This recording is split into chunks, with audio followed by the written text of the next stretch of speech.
Okay, next up we saw kind of how we did apps, but we haven't seen like a website because we look at websites out there and they're like, wow, that's so amazing. How did they do those awesome animations? Look at that hamburger animating in and out, in and out. Let's stop doing that. So how can we create these awesome animations? Well, with JavaScript, of course. Okay, obviously. So in this project, we're going to be looking at tons of ways we can animate and create this kind of stylish portfolio website looking thing. All right. So if you have a client that just wants a website, doesn't really want an app, you can add kind of these features and things that we're going to talk about in this project. Okay. So we're going to learn how to make a fancy website. Let's get going. So far we saw that we could make small fun apps with JavaScript, but the nicer thing that we can do is add interactivity to our websites. So what do I mean by that? Well, we're going to create this little website right here. Well, it's going to be a bigger project. So let's take a look. Look, when I refresh the page, we're going to get a nice animation. As you can see, we have a custom cursor too. So we have that ball circle thing going around. We can hover over things and it's going to interact with the website. Even here, we can expand this, get a nice animation going, close this up. And we also have interactivity. So as you can see, as I scroll, this gets stuck. This right here gets stuck. And when I keep scrolling, we have some nice animations going. Now let's scroll some more and there we go. Take a look. We can also click. As you can see, the text also goes up and fills up. And when we navigate to another HTML page, take a look, we also get a nice animation. So rather than the page just refreshing itself, you know, when you navigate to another part of the website, like fashionindex.html, you usually would get a refresh. But in our case, we're actually transitioning the pages nicely. So even here, we have some nice animations going around. And we're gonna see how we can put all of this together. Let me scroll back up, go back here, and there we go. So this is what we're gonna build. This is going to be super, super fun and a lot to learn. So let's get into it. Okay, let's get cracking. So all I have here is just an empty index.html. We have a CSS and an empty JavaScript file. I'm going to link everything together. So Shift 1 to generate a page. Travel website. Wow, amazing. I also link some images that you can get. So make sure to check out the assets linked above or on this video, and we are good to go.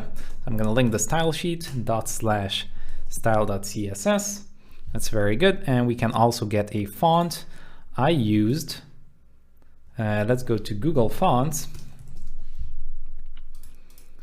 I used April Fat Face.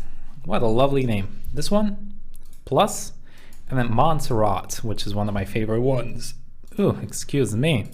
So open this up, copy everything from here, and we are good to go. I'm gonna paste it up here, hit save, boom, bada boom. Amazing. Let's get rid of that empty space. Let's link our script tag down here, script source /app.js. Save. Great. Okay, so let's start making this. In the body, we have a header. I'm gonna add a dot. I'm gonna add a nav header. Okay, tab. So header with the class of nav header. This is gonna be this section up here. All right, so tech life and that. We're gonna name it different though. So let's get a bit more creative. H1 with an A tag. It's gonna have a href to dot/index.html. All right, so the current page. And it's gonna have an ID of logo, and it's gonna be called days. Wow, so deep. Okay. In here, we're gonna have a burger with just 2 simple lines. So let's do line 1 and line 2. I'm gonna copy and paste it down here. Line 2. Okay, so these 2 little things. I have 3 here, but we're gonna do 2. Okay, so that's it. After the header, we can go down here. We're gonna create a main tag. Let's also add a class to this. Let's do, you know what? Let's keep it simple. Okay. In here, we're gonna have the slides. So let me actually open up one here, localhost 5051. All right, so these slides are going to be these sections that we're going to be making now. One's going to be called, let's do section mountain. I'm also going to add a slide to it, so like that. In here, we're going to have a hero image. And in here, we're going to drop in the image. So let's do image forest. I named it, not mountain, but it's okay. Forest image. Okay, that's good. Let's do a description. Hero description, tab. In here, we're going to have a title. H2, freedom. At your, I'm going to add a span here so we can color this up with a class of mountain span. Freedom at your fingertips dot. Okay, just a simple span in here. And finally, what we're going to have is kind of this swipe effect here, like that. It fills up. And all I have is just a layer below, just a simple div that just goes up like that. So that's what we're going to add down here. We're going to say title, swipe, and I'm going to have one for each. So title swipe, T swipe 1, all right, because each of these are colored differently. So this one's colored differently. All right, so I'm going to add a swipe 1, and these are going to be all colored differently. Okay, that's that. So now we can go outside of the title. Down here, we can add a p tag. Let's do lorem 20. And hit tab. That's going to generate us some random text, or you can just write some random text in here. Okay, outside of the P, we can add a button. Outside of the P, okay. Just add a button with a class of explore, and we can explore another class called mountain explorer, and we add explore here too. Wow. Actually, we can rename this. We're going to do a tags here. All right, so a tag explore, because this is going to navigate us to another page. And finally, what I want to have here is something called a reveal text, like that. It's going to be a simple div. Now, what's that? Well, what we have basically here is just some divs that are positioned on top of these with the same color that just move away. All right, so we just add an empty div here. And actually, we need to add an empty div to the image as well, because as you can see here, we have a swipe too. So let's go to the image up here, and we can add a reveal image tab. Okay. Now we can copy everything over and then just change a few things. So get a whole section, paste it, and paste it. Actually, let's just paste it once and then modify this. So for the second one, we're going to have hike. This can stay the same. Here we're going to change this to hike. Hike. Okay, everything can stay. You can update the text here if you want. T swipe 2. Hike. Explore. And that's going to be it. Okay. So now we can duplicate this again. And then we have fashion, slide, fashion, PNG, fashion, hero. This is fine. This is fine. Oh, we actually need to update these spans as well. So let's go up here, change this to hike, this one to fashion, and T swipe 3. And fashion experience, explore experience, whatever it is. Okay, that's good. That looks good. All right, so we have that section too. That's pretty much all we need in the main part. Now we actually need to add this part. So this whole page, all right, this is a page in itself. So this whole nav thing. So let's go here. Confusion of the highest order. We can add a nav down here with a class of navbar. Okay, so this is the whole nav. We can create a UL with a class of nav links. In here, I'll just add some H3s. If you want to add links, you can do. Twitter. Let's do YouTube and Instagram. Okay, maybe just a contact here. Contact div right below the UL. H2, stay in touch. You can add a form or whatever you want in here. I'll just add some random text, lorem 20. That's good enough. Okay, now what we need is some markup for the cursor. As you can see, there's a cursor on top of this. So that's just gonna be like an empty div. So outside of the nav, I'll just add a cursor div. And we also have, sometimes we can add some text in there, like tap. So let's just add a span in here. Span with the class of cursor text. Okay, yay. And finally, we're gonna have this swiping animation. So when we click on explore, actually we added it to the last one here. We have these 3 nice blue things. So let's add that too down here. Just again, 3 simple empty swipe divs. Swipe and swipe 1. You can copy this 2 more times.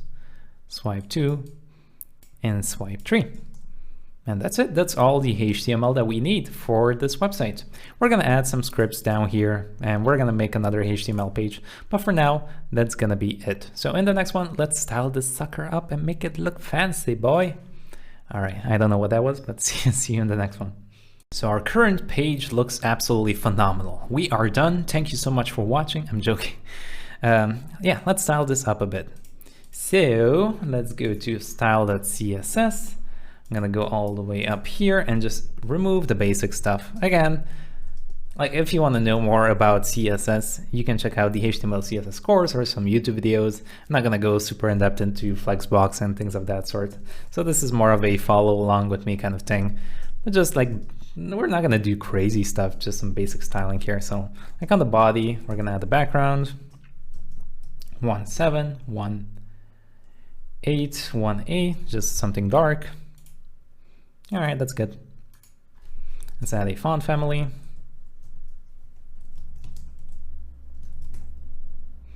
Montserrat. Sans serif. Okay, and that's gonna be it for here. Let's go down here. Let's get the logo. Let's add a color of white to it. And the font family of April fat face is me. Okay. Yay. Very good. Let's get the nav header. Add a minimum height to it, something like 10 VH. Font size is gonna be 1 rem. Just display this flex. Align item center. Justify content space between. All right, color is gonna be white. Now we actually cannot see those lines, so let's make them because we cannot see our burger, so we don't know what we're doing here. So line 1, and line 2. I'm just getting those 2 divs, adding some basic styling to them. That's the width of like 3 rem, a height 0.2 rem, margin 0.4 rem, background of white. All right, so basically these lines, they're just 2 divs. I'm making 2 thin divs here, just adding a background color to them. And I don't want to click on these, so I'm just gonna remove the pointer events and say none. All right, I have no interest in clicking the actual lines on the page. We want to click the burger though, so that's fine. Okay, so let's continue up here. I also want to give a bit of space here, so just add some margins. I can make the width smaller, 80%, and then margin auto. And then a bit of padding, 2 rem on top and bottom, and 0 on left and right. Okay, something like that. That's good. Okay, let's mess around with the slides. Go down here, I'm gonna say slide. Gonna give a min height. Let's do 100 VH. Margin, I'm gonna do 0 auto, 0 auto. because I want to make the width smaller here as well, and I just want left and right like that, so it kind of lines up there.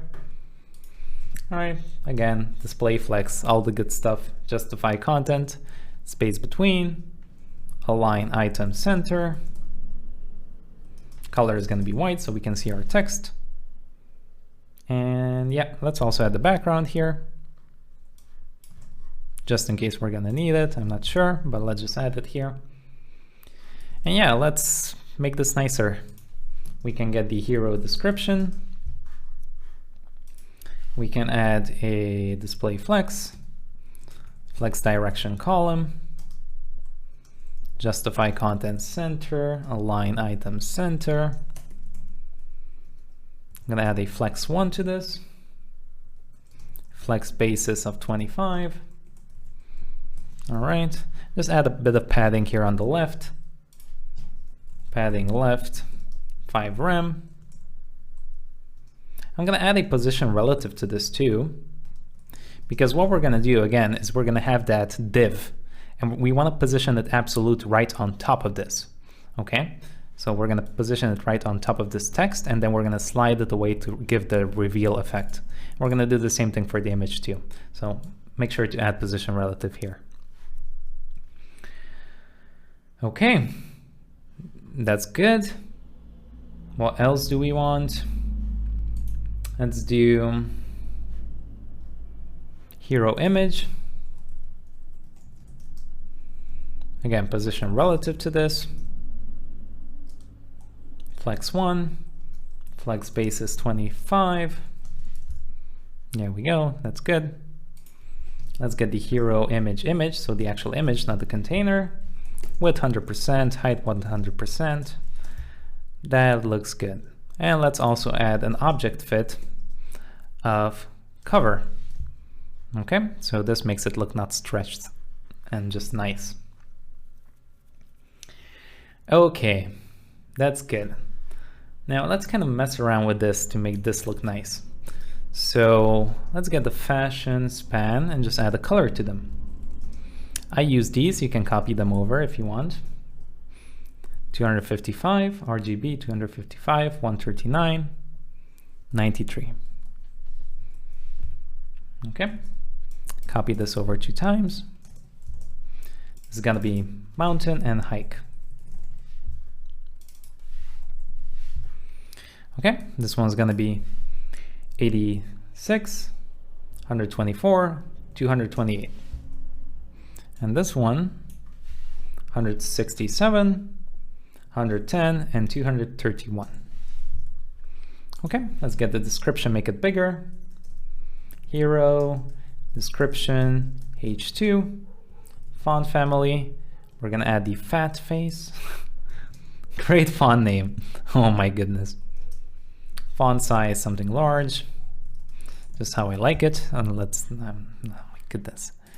There we go. And just mess around with the P tag, hero description P. Add some padding to this. Okay, font size is gonna be 1.5. Yeah. Font size. Okay, and let's just add the color of white. Actually, let's make it a bit darker. I'm just gonna hover over here, bring it down a bit. Okay, there we go. And let's get this explore anchor tag. On here, just add a bit of padding. All right, background is gonna be none. Border is gonna be none. We're gonna remove that ugly thing. Color white. All right, so we just have nothing here for now. Now we can add a font size, or we can add a border, 1 pixel, solid white, font size 1 rem. Text decoration can be none. We can align it at the beginning. Align self, flex start. And cursor is going to be pointer. Okay. Very good. All right, so we have everything pretty much done. We have this small section here that I actually want to put on top of everything. So we can get the nav bar. nav bar, and add a position fixed to this. Top 0, left 0, width 100%, height 100%, and a background of white. Okay, perfect. This is what we have. And let's just align everything nicely. Display flex, space around, align item center, and a z-index of 1. Opacity can be 1. All right, I want this to be visible. And how can we get that effect though? You saw that we get that bubbly effect.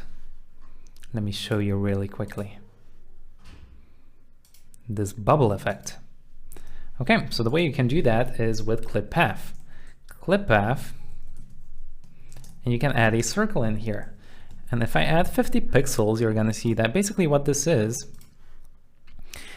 you add a circle and it masks everything else outside. So only the 50% circle here is visible from that page. All right, so if I add 200 here, as you can see, only that part of the page is visible. Everything else is cut out. All right, so I can select everything out here. This is the only part that's visible. So what we do is we make it very small, like 50, and then we position it up here in the corner. At 100%, that's gonna put it all the way here. And then we can put it on top, like minus 10%. That's gonna put it out of frame up here. Okay? Now to add more compatibility to this, what you can do is copy this, paste it down here, and just add a WebKit. WebKit, like that. Okay? That's gonna make it more compatible with other browsers. Okay, let's get the burger, add a cursor pointer to it. Nice. We can click on it. Okay, let's get the nav links. Add a font size of 4 rem. Flex basis of 30 rem. For now, I'll just disable this so we can see what we're doing. Okay. Let's get the contact. Flex basis 30. And just select everything. Nav links, H3, padding 3 rem, 0 rem. Let's get the contact H2. Font size, make it big, 5 rem. A bit of padding to it, 2 rem, 0 rem. What is this? H2? Let's see how that looks. All right, just basic, boring styling. Nothing interesting is going on here. Change the font size of the text a bit to 1.5 and just give it a bit of a line height. Yeah, there we go. That's fine. I'm happy. This is kind of large, but yeah, shall we make it smaller? 4. Let's do 3 and 3. Yeah, fine. That's fine. That's okay. Okay, now we can make it disappear again. So let's take this whole thing and put it back. Very nice. Again, what I want to have here is kind of those divs on top, those reveal images. So let me kind of show you what I mean. Let's get the reveal image and reveal text. Okay, I have a comma here. We're going to add a position absolute because we added position relative to the image container and the text container. So now we can add a width, a background. Let's do a background. Let's do a width, 100%, height, 100%, background, light blue. All right, so these things here. Okay, so we can add a left of 0, top of 0. So we can place them on top of them. All right, and we're gonna slide these away to reveal the text and the image. So what we're gonna do is just change the background color of this to match the one that we have. Excuse me, the one that we have in the background. RGB, do we have it? We don't. Let's go up here. from the body and copy this. Okay, so we're just hiding everything here. That's good. Next up, let's kind of do the cursor as well. So we can do cursor, add a small width to it. All right, again, this is this part, this circle. Height is going to be the same height. Border, 2 pixels, white. Make this round by messing around with the border radius, 50%. We can add a position absolute, so we can mess around with it in JavaScript, because we're going to animate the left and the top position of this. Okay, and we're going to leave it like this, and we're going to come back to this a bit later. Okay, and yeah, I think that's going to be it for this one. And we're gonna start adding some JavaScript to make the animations. See you there. Okay, before we actually start adding things to our website, I want to talk a bit about scrolling and how we can do scroll animations. So I'm going to show you a few different methods and eventually what we're going to be using. So let's just try to animate something. I don't know, let's try to trigger something on scroll when we hit this second explore button. Okay, so I just made, again, you don't need to follow along in this episode. This is just a temporary, kind of just messing around and trying different things out. So you can just watch this. I just made an experiment.js here just for fun, and I linked it to our index.html. All right, so what we can do to kind of trigger some animations, let's say on this one, which is, let's see, what is it called? It's called hike explore. All right, so let's just grab that element. Const hike explore is equal to document.query selector hike explore. Okay, so what we can do is we can run a scroll event on the window. So window.scroll, window.add event listener, we can add a scroll and we can run a scroll reveal or something function. Okay, so let's create a function scroll reveal. Okay, now we can actually just console log out that hike explore. All right, so basically every time we scroll now, we're gonna get that element. So this is how people used to do it back in the days, like trigger animations based on scroll, using just adding on the window a scroll event. But again, a major issue with this would be that, oh, we're running this function like 10 million times a second. So if I console log hey, you're gonna see that I barely scroll and we invoke this function 75 times already. All right, so that would be kind of a disadvantage to it. But what we could do is we can get the position of the hike explore. So I can create a variable called hike position is equal to, we can get that hike explore and we can add a dot get bounding client rectangle. Oh my goodness, who came up with this name? Jesus. Okay, but this is how you can have access to it. So invoke this, and now if we console log out hike position, you're gonna see that we get back this object with different properties of this explore element, such as like the X position, the Y position, the width, the height, top right position. So what we can do is we can go up here and access the top position. So now, as soon as I scroll, as you can see, it basically gives us the position of that explore button from the top of the page. So it's 2000 pixels distance. As soon as we get closer to it, it's 1000 pixels. All right, so here, from here, 989 pixels all the way down here. As soon as I get all the way exactly on top here to the button, we're gonna get 0. All right, so basically this allows us to determine the position of this. Okay, so now if I want to trigger something, what we can do is say, if the hike position is smaller than 0, then, I don't know, get the hike position dot style dot color is equal to red or something. Okay, so let's take a look. Bam. All right, so as soon as I hit there, the color changes to red. So that's cool. That's how we can do it.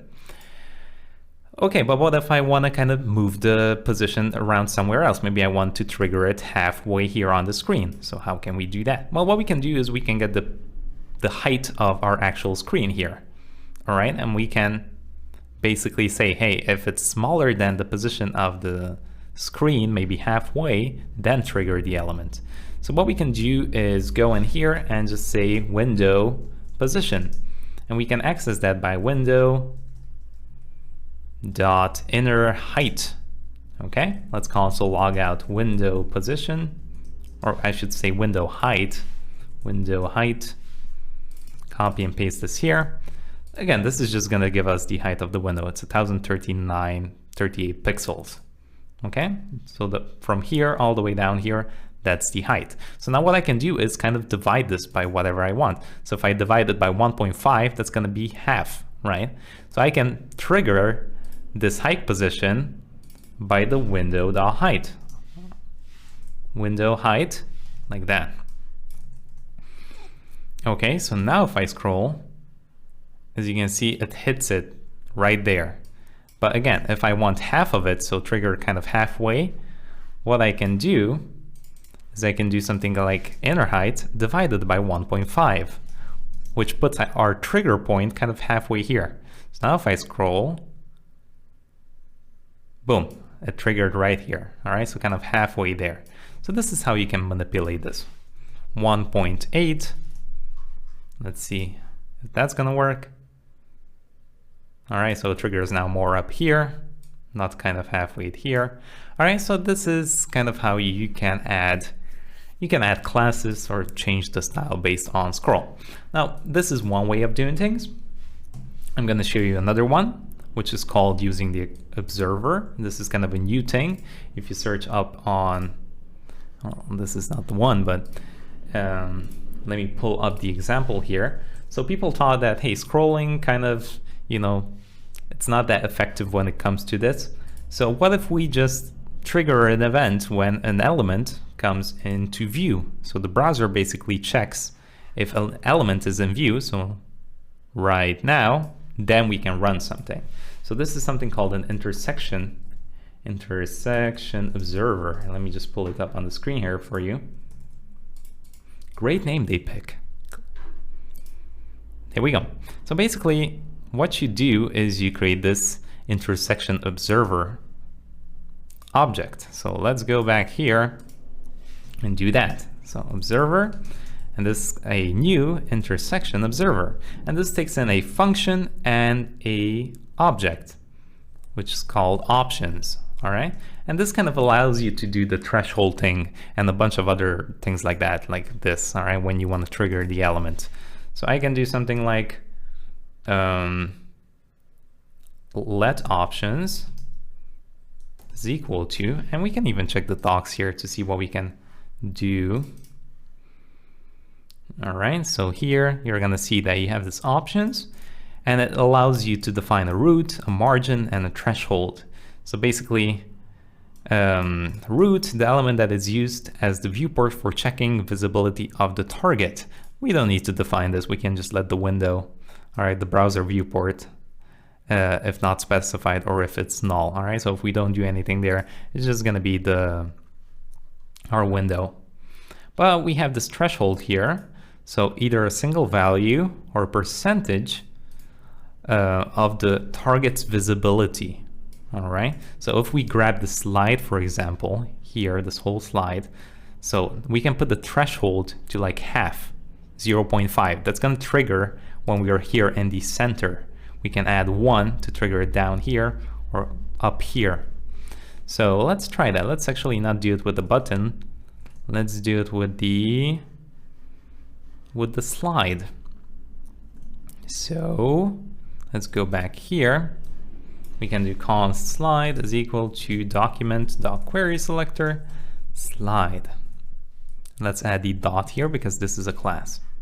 Okay, so let's just do a threshold of something like 0.5 for now. Okay, so we define this observer, and then we need to observe. Observer.observe, and we add what we want to observe. We want to observe the slide. Okay, perfect. And there's one last thing. What do we want to do when the slide comes into visibility? Well, we run this function that I added in here. So this is our slide animation or something. Okay, so we can define that function, slide animation. Okay, and this one takes in something called entries. Now, what is this entries? Well, these are all the items that we have, because we're currently just watching this slide here. But theoretically, we can add more here. I can observe like the button, I can observe something else. All right, so it's plural here. So what you would usually do, you can see this on the docs as well, you add a for each to this. So for each entry, you run something. All right, so here you have access to each individual item.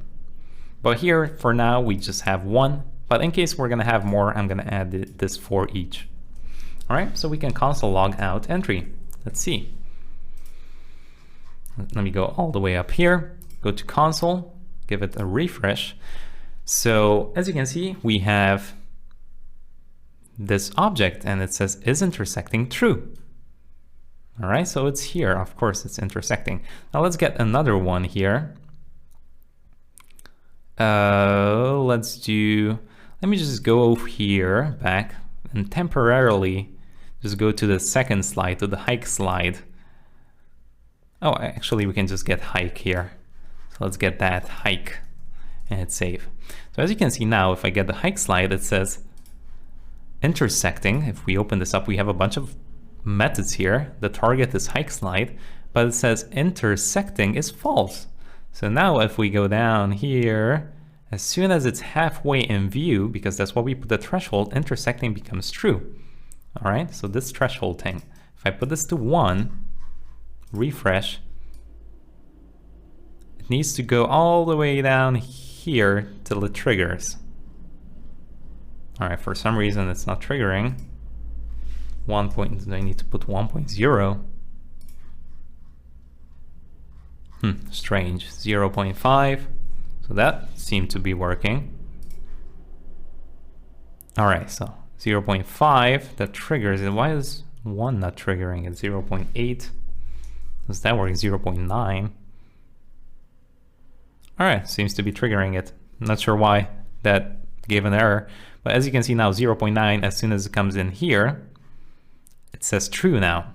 All right, so based on this is intersecting, we can kind of mess around with this. I'm just gonna put it halfway for now. And what I can do is say if entry is intersecting, then I can do something to it. I can do a background, so I can do, I can get the slide. Let's do slide.style.background. Just for fun, let's just change this to white or something. Okay, I can scroll, and as soon as this is halfway in view, there we go, we added the background white to it. So anyway, this is another way you can mess around with adding classes and animations to your website using this intersection observer. Again, I haven't really used this as much, but if you want to take a look more about it, this is kind of the general idea. But what we're going to end up using at the end of the day is something called scroll magic, because having complex animations is a bit more sophisticated than just adding a bunch of observers to each individual element. We need something that works very well with animating something, and then also a very clear and visible way of tracking certain things on our page. So we're not going to be using this method nor this method. We're going to be using a library called Scroll Magic. All right, so we're going to get rid of everything here. We're going to get rid of this experiment. Actually, let me just give you a quick demonstration of Scroll Magic. So we're going to go here and search for Scroll Magic, and this is what we're going to be adding to our page. So let's go here. All right, let's search up Scroll Magic CDN. Open this up, and we're going to need 3 things here. First one is going to be Scroll Magic min.js. So the second one here, I'm going to copy the script tag and paste it in here. Index all the way right above the experiment.js. Hit save. Okay. Also, what min means is that this file is just compressed, okay? So this one is gonna be a bit larger than this. Next up, they have some awesome developer tools to help you kind of visualize what's happening on your page. And that's this thing called debug indicators. All right, this is optional. You don't really need to add this, but it's gonna help you visualize like when your element actually gets triggered and things of that sort. So let's copy this as well and paste it down here. Okay, and finally, we're gonna add this animation gsap.min.js. This is gonna integrate with another library that we're gonna use to animate everything on our page. So I'm gonna copy this as well, paste it right in between here. Okay, so let me give you a quick example on how this scroll magic works. And in the next episode, we are gonna actually kind of start building out our website. So kind of like the observer, we need to define something called a controller here. So what we do is say const, let's do controller is equal to new scroll magic. Is it uppercase? I think it's uppercase. Hold on, let me double check this so I'm not messing it up.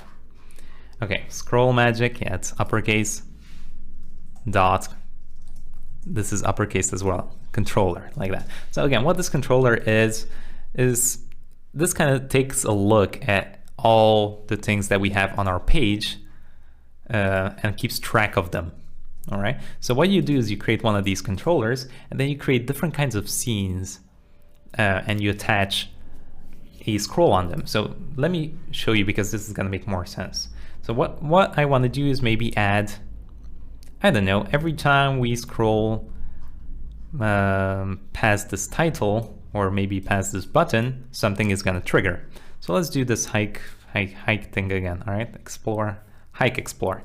So the cool thing with scroll magic is we don't even need to select the element. We can just create a scene for it. So like explore animation or explore scene. We can set this equal to new scroll magic dot scene. And again, here what we can do, scene, is we can pass in an object. And here we can define the trigger element. So I can say trigger element. So what's gonna trigger? Well, I want to trigger the hike XP, like that. I can just pass in the class here with like that. Next, we have a trigger hook. And this is again kind of the position, the threshold. I'm gonna put it halfway, and that's all I'm gonna do. Now at the end here, I'm gonna remove this semicolon, all right? Because you can add a dot and attach different methods on top here, such as add to controller, all right? We're basically creating these scenes and adding all of them to the controller. So this is one scene that we made, okay? And we can also add those indicators that I was talking to you about, indicators, and you're gonna see this as well. Add indicators, all right? Make sure you don't have a semicolon here because it's gonna break your code like that, all right? It's not gonna detect. We're kind of chaining methods together here, all right? And neither here. So let's take a look. Look at that. So these are the indicators. It's hard to see, to be honest, so let's change the color of them. We can pass in an object here as well. Color start, just put that to white, comma, color trigger, put that to white as well.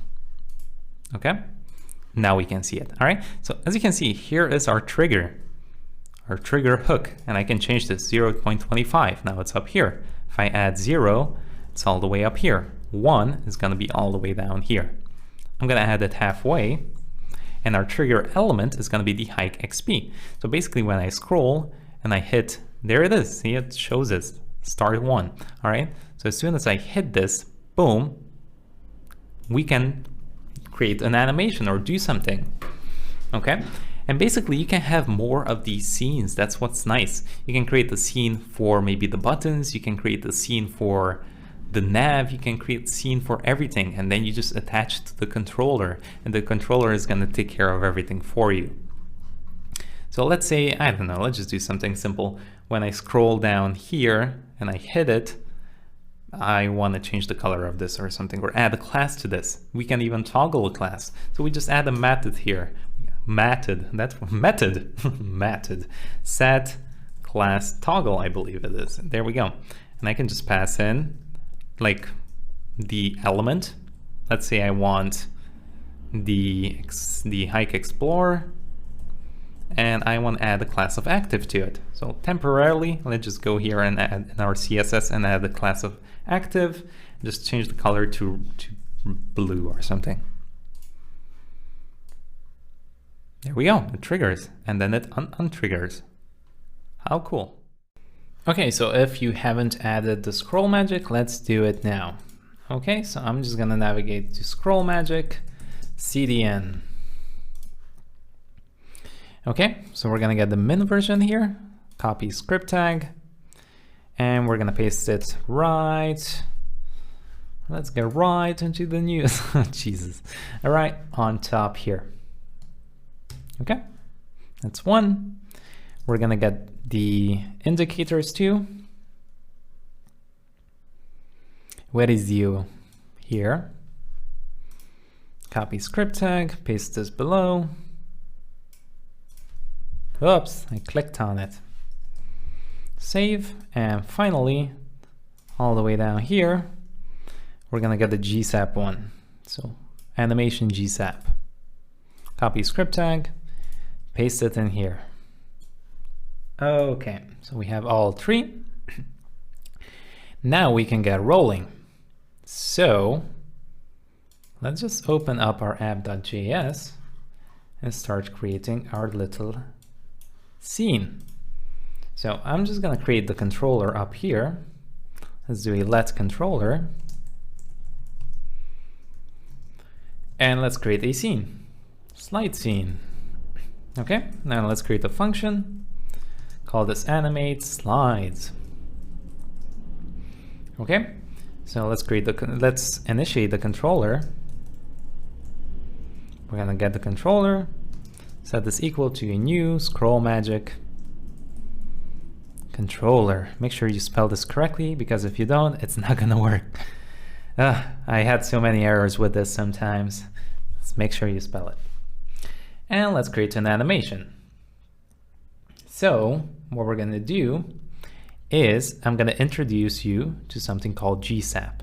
Now, so far, we have been creating animations with like either adding a class or just adding a style here.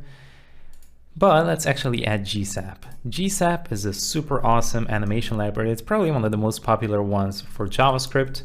And again, it just helps you do a bunch of creative things that I'm gonna show you just in a bit. All right, so this is the one here, and you're gonna see how awesome this is. So let's just search up the CDN for this as well. Okay, here, and we're gonna go all the way down to GSAP min.js. Copy the script tag and paste it in here. Right above the app.js. Okay, post it there and hit save. Okay, so what I want to do is let's select some things. Let's get the sliders. I'm going to query select all the slides. All right, so slide these three slides. This one, and this one. Okay, those are all the three I'm looking for. Now currently they have that div on top of them, so we cannot see them, but it's fine. Let's also get the nav, query selector. Let's do nav header. Now what I want to do is loop over each slide. So I can do sliders. For each slide, we can run a function. Now here, what we can do is grab some other things. So the reveal image from each slide, we can set it equal to slide.querySelector. We can do query selectors like this as well. And I can select that reveal image. Again, this reveal image is just a div that's hanging on top of the image right there, and we're gonna slide it off. Okay, we can get the actual image. Slide.querySelector image. The reveal text.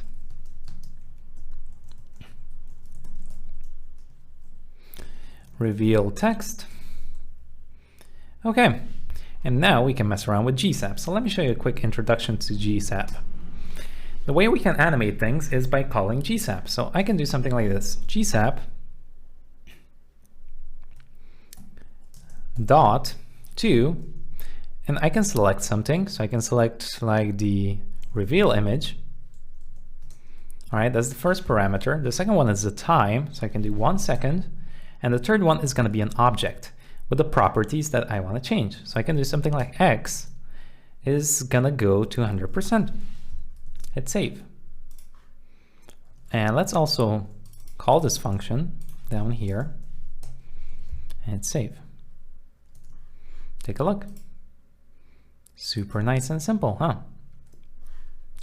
We can do a lot of things here.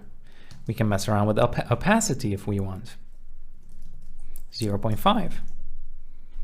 Now that doesn't look good, but we can do that too. So this is how it works. And there's a lot of small cool things that we can do with it. We can call multiple ones. I can do GSAP to image. I can scale this one up to 1 or 2. Bam, look at that. Whoa. So you can do a lot of crazy things. The nice thing is that we can create something called a timeline, and we can chain together multiple animations. So let me show you how we can do that. Okay, so we can do const slide.tl. I'm just going to make a variable, call this gsap.timeline. So that's the problem. If we do gsap 2, all right, if we have like 2 of these, they run at the same time. We can create this timeline to kind of chain them together. Parentheses, and we can add a object here with some other parameters. So here we can add a defaults, okay? Add a colon, and this one takes another object, all right? So this looks a bit weird, but that's how it is. I can add a duration here, a default duration, and then I don't need to specify the duration on the upcoming ones. And we can also add an ease to this. Ease, I'm going to copy one over. It's going to be called power2.in_out. There's a lot of them. I'm going to show you a few of them. Let's do gsap ease. Okay, they have an awesome visualizer here, and you can kind of pick the ones that you like.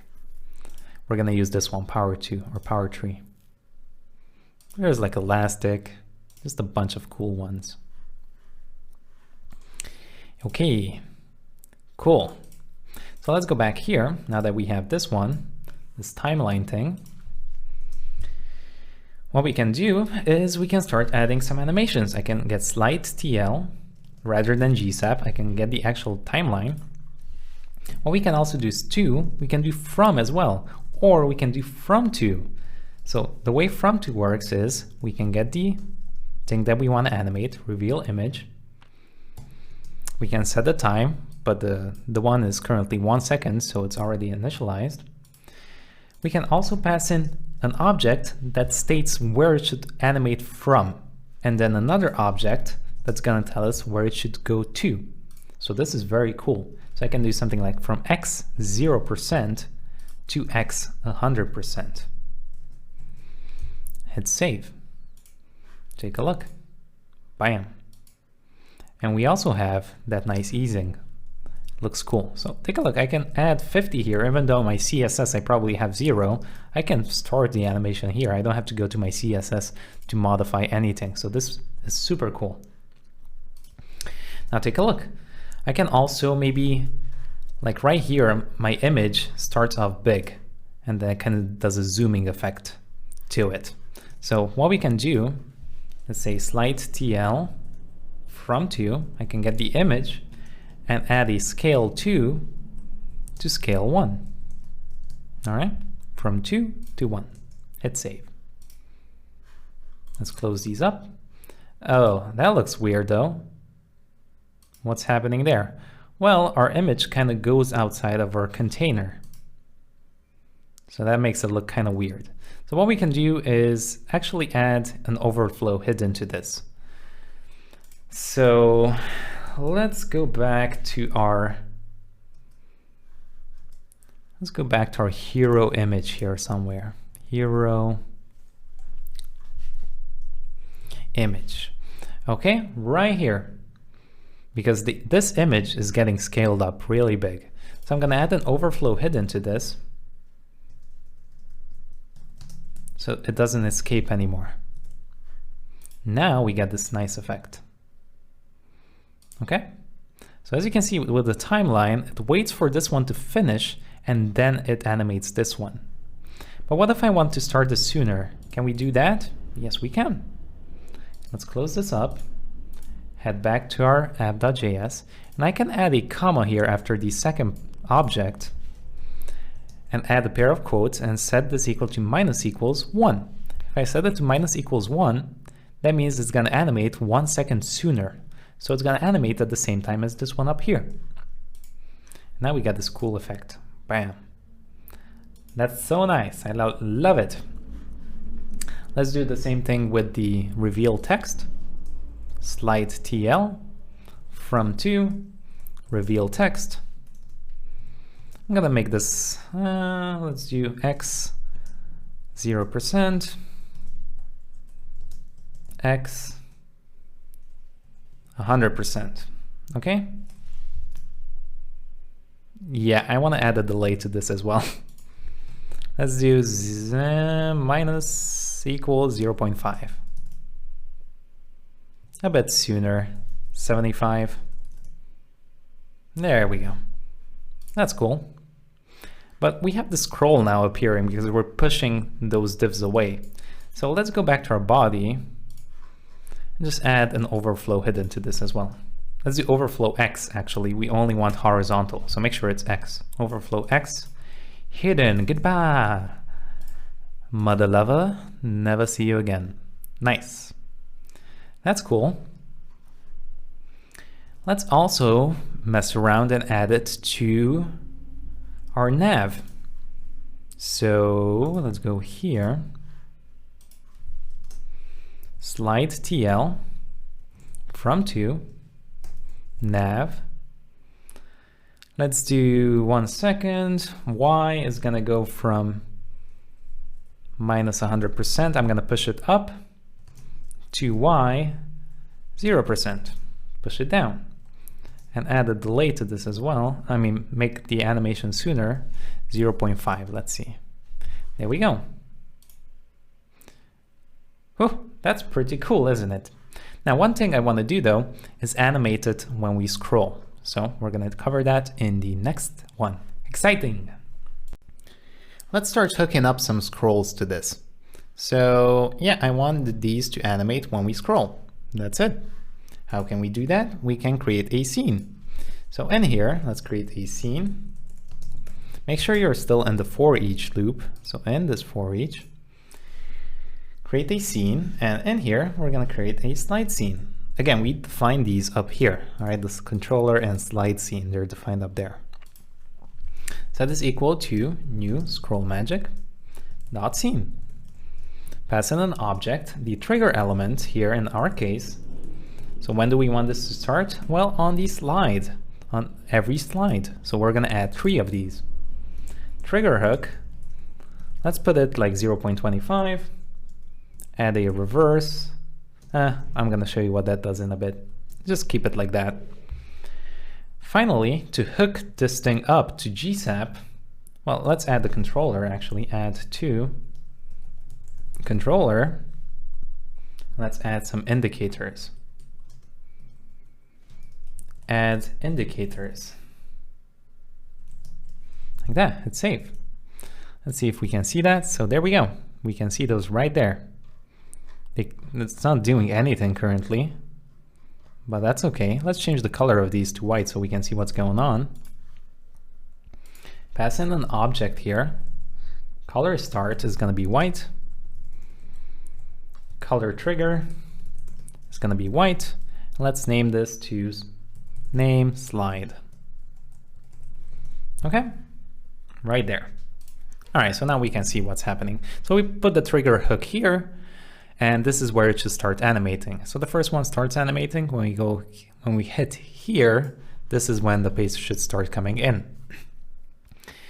Look at the beauty of scroll magic with GSAP. We can just add a tween, set tween here, and we can pass in this timeline that we just made up here, slide TL, and that's it.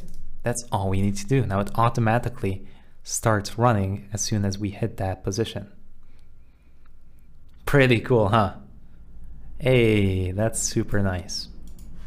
All right, so there we go. Now if we go back, as you can see, it disappears, so we can start running this again. How can we make it stuck? Well, we can go here to the scene, add a comma, and say reverse, false. Okay, that's it. And now when it goes down, it doesn't disappear anymore. Very, very cool. Let's make another one. Let's chain another animation together with this one. So let's go here after this controller. We're gonna define a new one, new animation. Let's create another timeline. I'm gonna call this page TL, gsap.timeline. Okay. Now what I want to do actually is kind of get the second slide and do some magic with that. So how can we get the second slide? Well, here in the for each, we have access to slide, index, and also the slides. So all of them. Okay. So I'm just going to wrap everything in parentheses here because we can access these. So I just want to mess around with the next slide for a bit. All right. And I'm going to show you how to do that in just a bit. But first of all, I want to introduce you to a new concept that you can do in Scroll Magic. For now on this page TL, let's just do something like page TL. Let's just do from to, let's just get the slide and do opacity 1 to opacity 0. Okay, let's also scale it down a bit. Scale from 1 to scale 0.5. Okay, that's it. So now what we're gonna do is, I'm gonna show you something called pinning. So let's create a new scene, create new scene. Here's what we're gonna do. We're gonna go all the way up here and create a new scene. I'm gonna call this page scene. Okay, let's go down to the page, call this page scene, new Scroll Magic scene. Let's uppercase this because it's gonna break the whole code. Okay, again, object here, trigger elements, it's gonna be kind of the same thing, slide, but the duration here is gonna be 100%. Now what does this mean? The duration is gonna last the whole section, the whole height of the slide, all right? If we add duration here 100%. And the trigger hook is gonna be 0.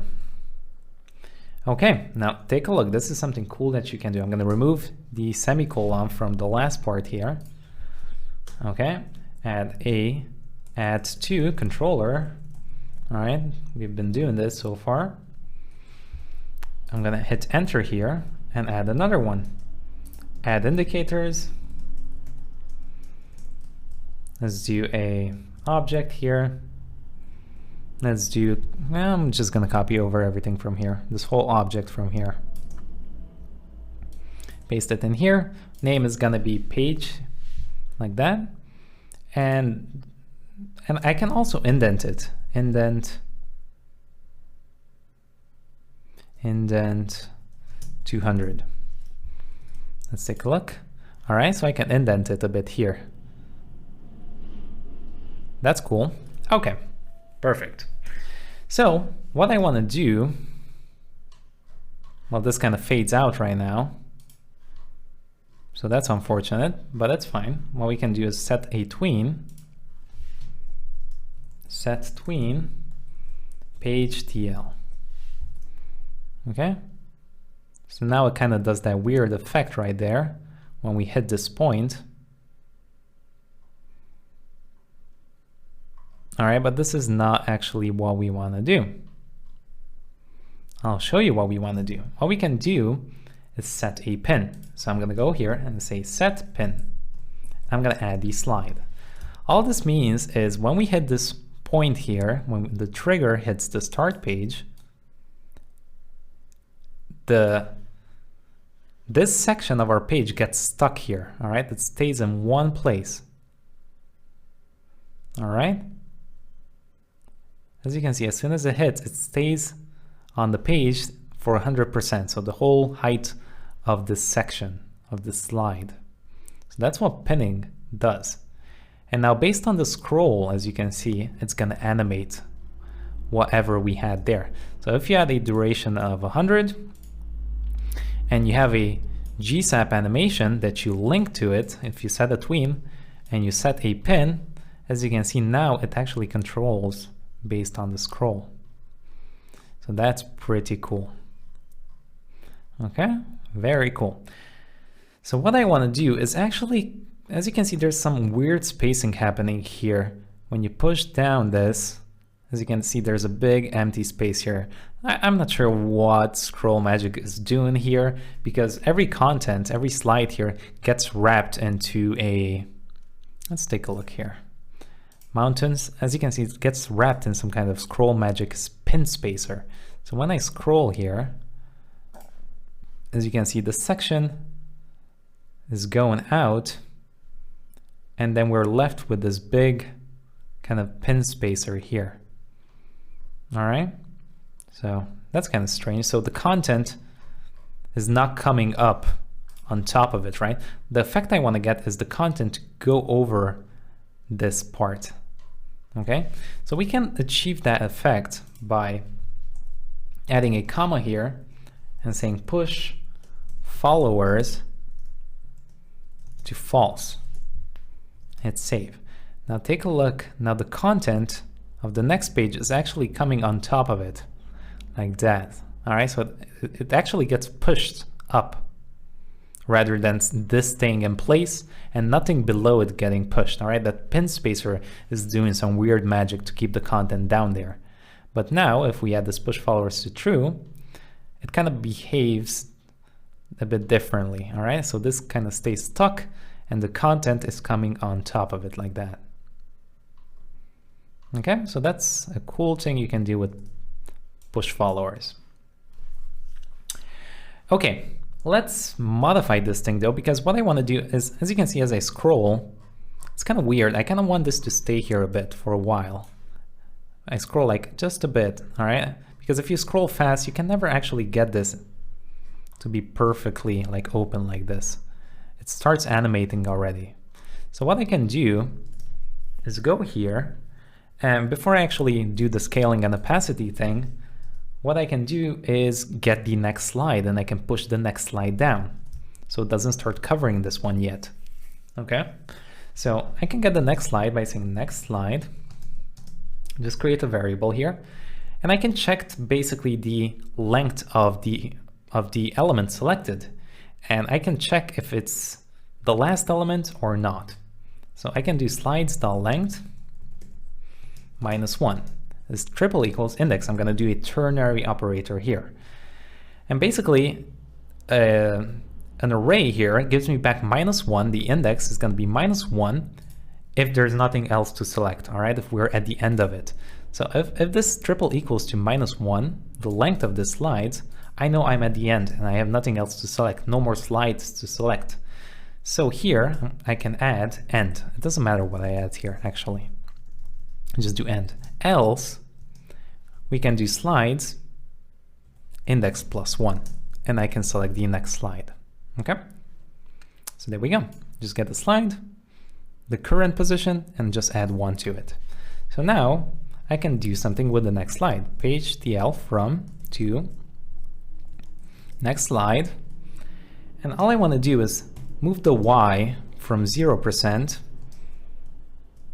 to Y 50%. All right, I just want to keep moving it down. So now if I scroll, as you can see, it kind of stays there for a bit because I'm pushing the content down, the next slide's content down, and then it starts animating.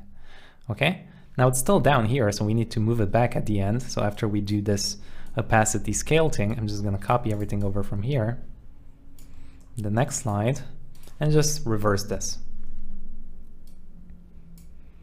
from 50 to 0. Okay, so now we have this a bit of moment here that the content is stuck. And then it starts animating out, and then this one comes in. Okay? Now if I still want that effect to kind of look like the content is coming on top, because currently I cannot see that, I can add a bit of delay to this. Again, this is kind of just messing around and experimenting with this and see how it looks. So I just added a minus equals 0.5 to this, and I thought it looked pretty good. So now it stays a bit here, all right, for like 35 seconds of the duration. Then it starts animating out, and now the content starts coming on top like that. So that looks pretty cool. So now when we scroll fast, all right, we can still see the content here. Bam, there we go. Now, as you can see, we get some weird flickering here sometimes because the way the content and everything is moving here, it's hard to tell, but there's a bit of flickering. So the way to fix that, I just made that height, that scroll reveal height a bit bigger, or that like image, all right, this black image here that fades off. I just went back here to, where is it?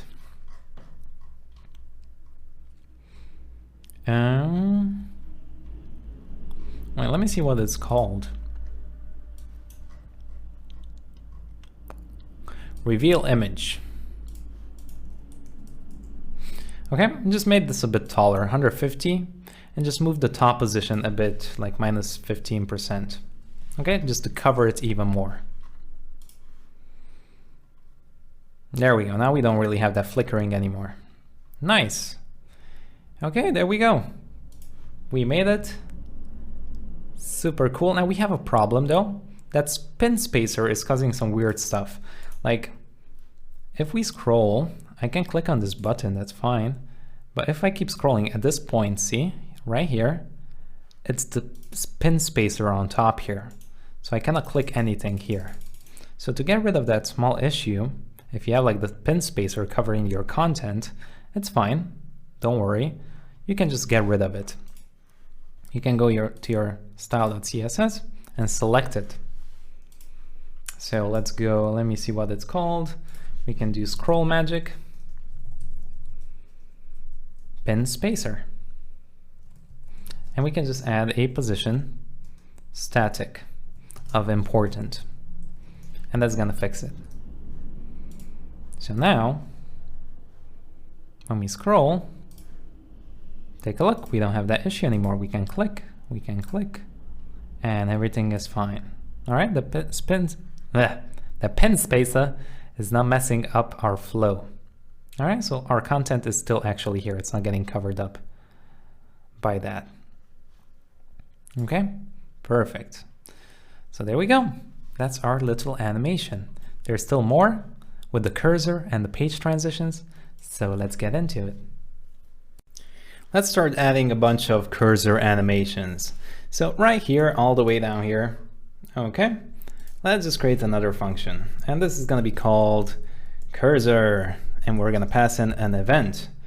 So when do we wanna call this event? Well, we wanna call it when we, let's do window, add event listener. So on the actual window, we need to add this. When our mouse moves, so mouse move, we run this cursor. Okay, let's console log what this E has, what this event has. Hit save. Okay, and let's head back here. All right, now when we scroll, when we move our thing here, let's turn on the logs. Okay, so it gives us like the position of the mouse and stuff. Client Y, client X, all right? As you can see, it gives us the position where the mouse is. So now we can make that div go where our mouse is. Super simple. This is just gonna be like 3 lines of code. So we can do, well, we need to select the mouse. So let's do let mouse, document, query selector. Gonna select the cursor, mouse.style top. Ugh. Why you do this? Top is equal to e.page y plus pixels, and mouse.style left e.page x plus pixels. All right, we're just modifying the styling of our top and left. Hey, there we go. That's what I want to see. But this is not on top of the mouse though. It's kind of in a weird position. So we can fix that. Just go into our CSS. So let me just go here to the cursor. Perfect. We can add a transform, translate, -50%, -50%. Boy, there we go. Now it's straight in the center. Yay! Achievement unlocked. All right, that's one. That's the cursor. Let's do another one.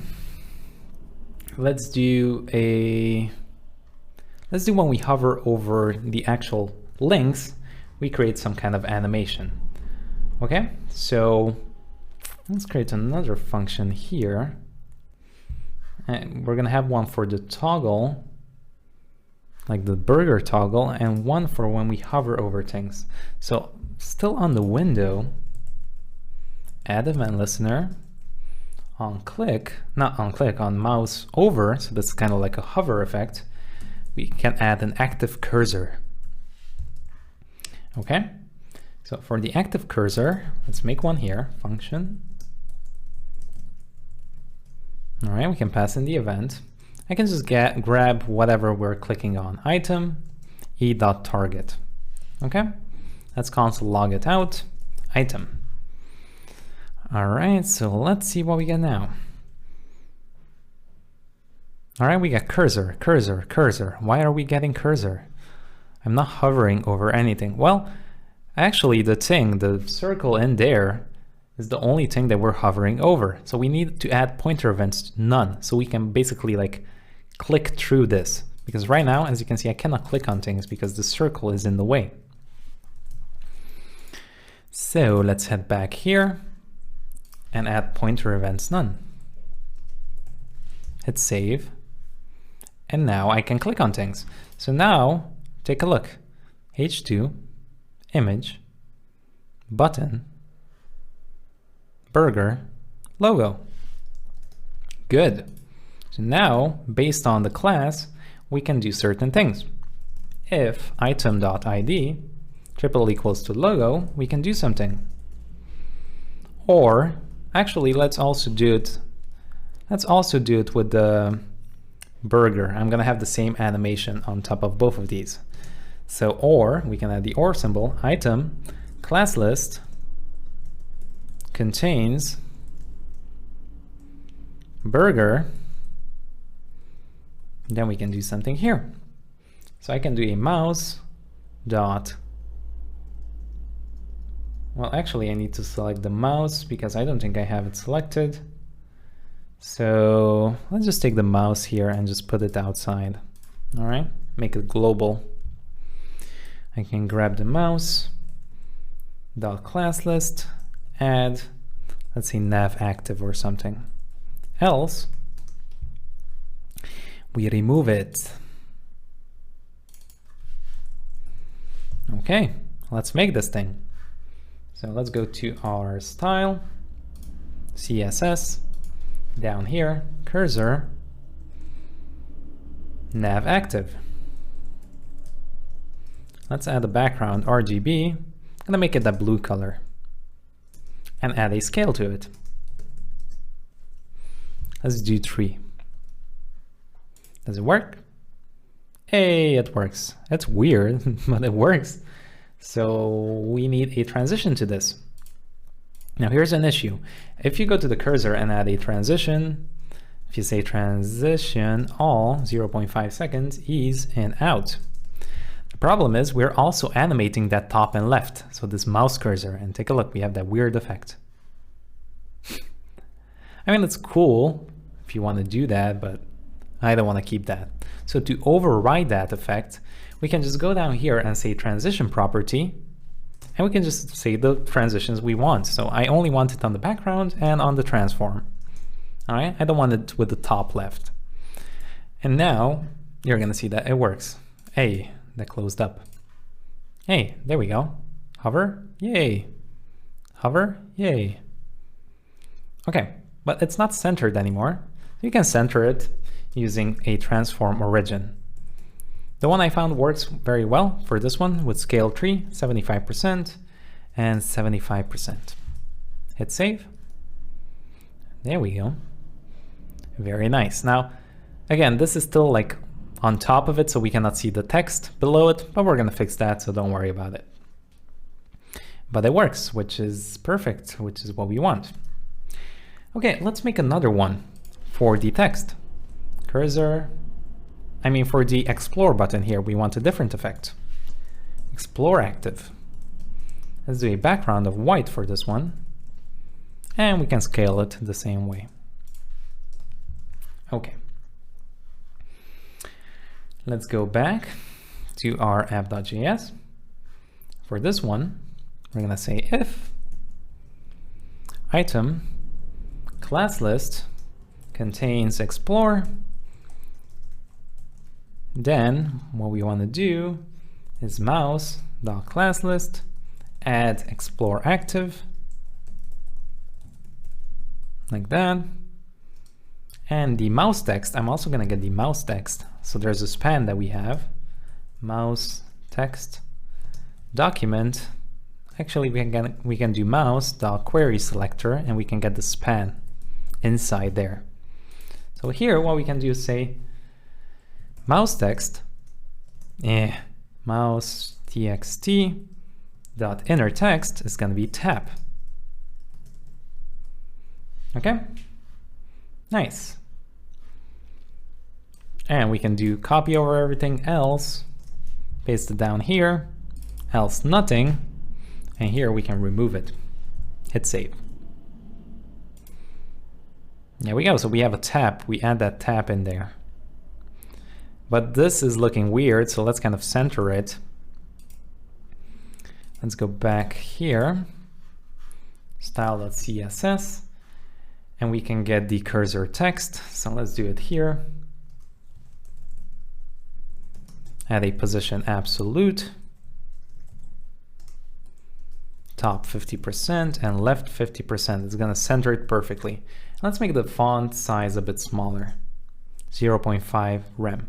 And also transform, translate, -50, -50. All right, so these three settings are gonna help us center it perfectly. There we go. Nice. Okay, that's great. We have kind of everything that we wanted besides the little bug here that this kind of goes in front, which don't worry, we're gonna fix. Let's see, shall we do something else? We're gonna do, okay, let's do the title swipe. We have what I wanna do is, if you remember, we have kind of like another div here that we can swipe up. So let's add two. Let's add that too. Let's go down here and just select swipe. And add a position fixed. Wait, let me just quickly make sure. All right, it's actually title swipe. All right, so let me search for title swipe. Title, let's do title swipe, like that. Is it title swipe? Yeah, title swipe. So it's not position fixed. It's a width of 100%, left height of 100%, a top of 0, left of 0, position absolute. All right, let's see where this is. Background, light blue. Oops. Hit save. All right, so there it is. So what I want to do now is kind of add the same background color to this one as that blue. So tswipe1, I'm going to select the first one, background, RGB, and add this blue. Okay, get rid of this up here. All right, so we have that blue.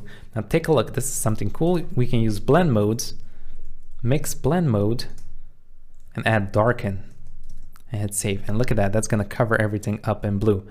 All right, so there we go. It kind of blends with the text. So now what we can do is just add overflow hidden on the title. So here, I can select the title, add a position relative to this, and overflow hidden. Overflow hidden. Okay, so there we go. Now it's filled up only on the text. And I can move it down. Transform, translate Y to 100%. So now it's right below the title here. So when I hover over this, I can move it up. So let's go here. And we can just do a GSAP to, I can get the title swipe, do 1 second, and move the Y back to 0%. Okay? And else, I can move it to 100%. Save. There we go. Look at that. We have a nice fill-in effect. Let's do it for all of these down here. So let's just go here. We can do T-swipe 2, background, RGB. Let's get the purple one and the last one. Background, RGB. Get the orange one. There we go. Hey, that's cool. All right, there you go. We have all of them nicely made. Okay, perfect. Next up, we're gonna just toggle this nav here and kind of mess around with that. Next up, we are gonna add the toggle to our little burger here. So first of all, let's kind of fix that issue of this not showing up. I don't want the blue to be there, I want it behind the text. So the first thing we're gonna do is go to style.css, find our nav header, and for this one, we're gonna add a z index of 2. All right, just push it forward. And there we go. Now it works perfectly fine. Now it doesn't do anything. So let's get to our app.js. Here we can rename these to const. All right, we're not actually changing anything. So const mouse, const mouse text is perfect. Let's also get the burger here. So we can do document.query selector and we can select the burger. Yeah, very good. Okay, we can head down here to our event listeners. And we can add on the burger an event listener. On click, we want to run a function. And we're going to call this nav toggle. Nav toggle. Okay, good. So here, we're going to add a function of nav toggle. We're going to pass in the event. And here, what I want to do is basically start animating the thing. So GSAP 2, I'm going to grab the first line, line 1. I'm going to add a 0.5 seconds to it. I want to rotate it 45 degrees. Let's see how that looks. Click. Okay, rotates 45 degrees. I want to do the other one the opposite direction. So copy and paste this down here.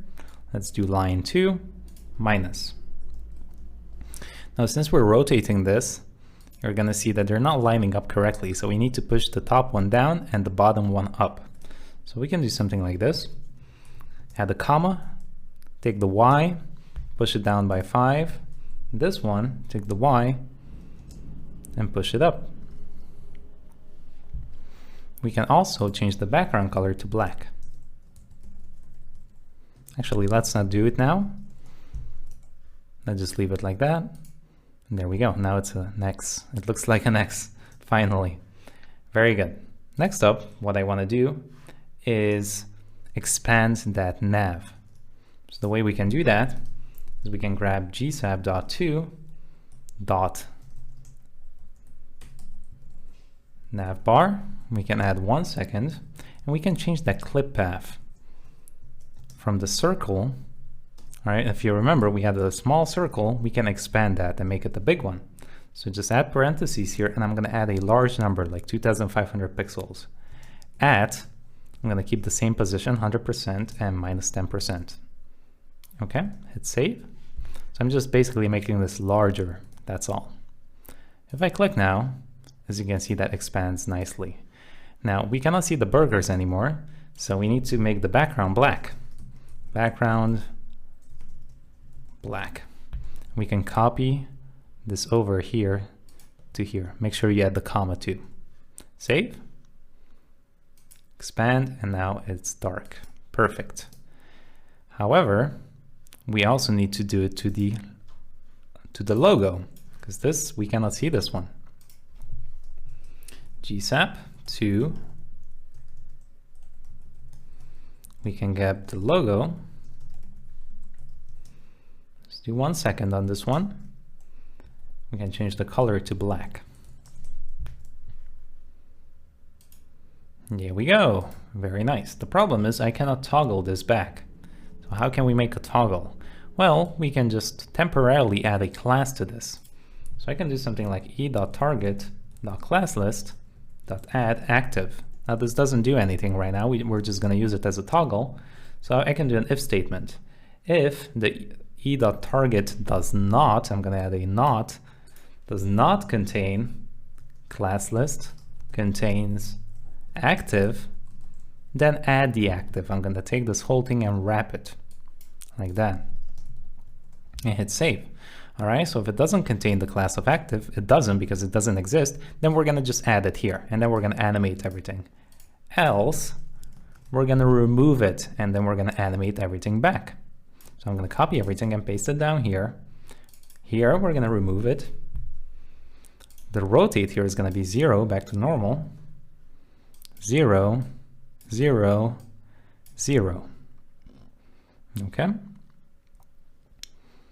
Background here is going to be white, white, white. And this one's going to go back to small again. 50. Hit save. Now we can expand it. We can also close it nicely. There we go. Perfect. Nice. Okay, there's one thing I also want to do is get rid of the scroll, because I don't want to be able to scroll right here. There's no point of it. For that, I'm just going to create a class. So on the body, I can do document.body up here in the if statement. Class list add, I'm just going to create one called hide. And down here, I'm going to remove it. Remove. So I'm just going to go in my style.css, go all the way to the bottom. I'm just going to do body.hide overflow hidden and hit save. So now we cannot scroll anymore. We're stuck here and we have to close it. Perfect. There we go. We made our little toggle. Next up, what we need to do is create another page so we can transition to it. So see you there. I'm going to introduce you to something called Barba.js. It's a super cool library that allows us, I'm going to close Chrome there, allows us to transition between pages. So Barba, well, that's not the one. Barba.js.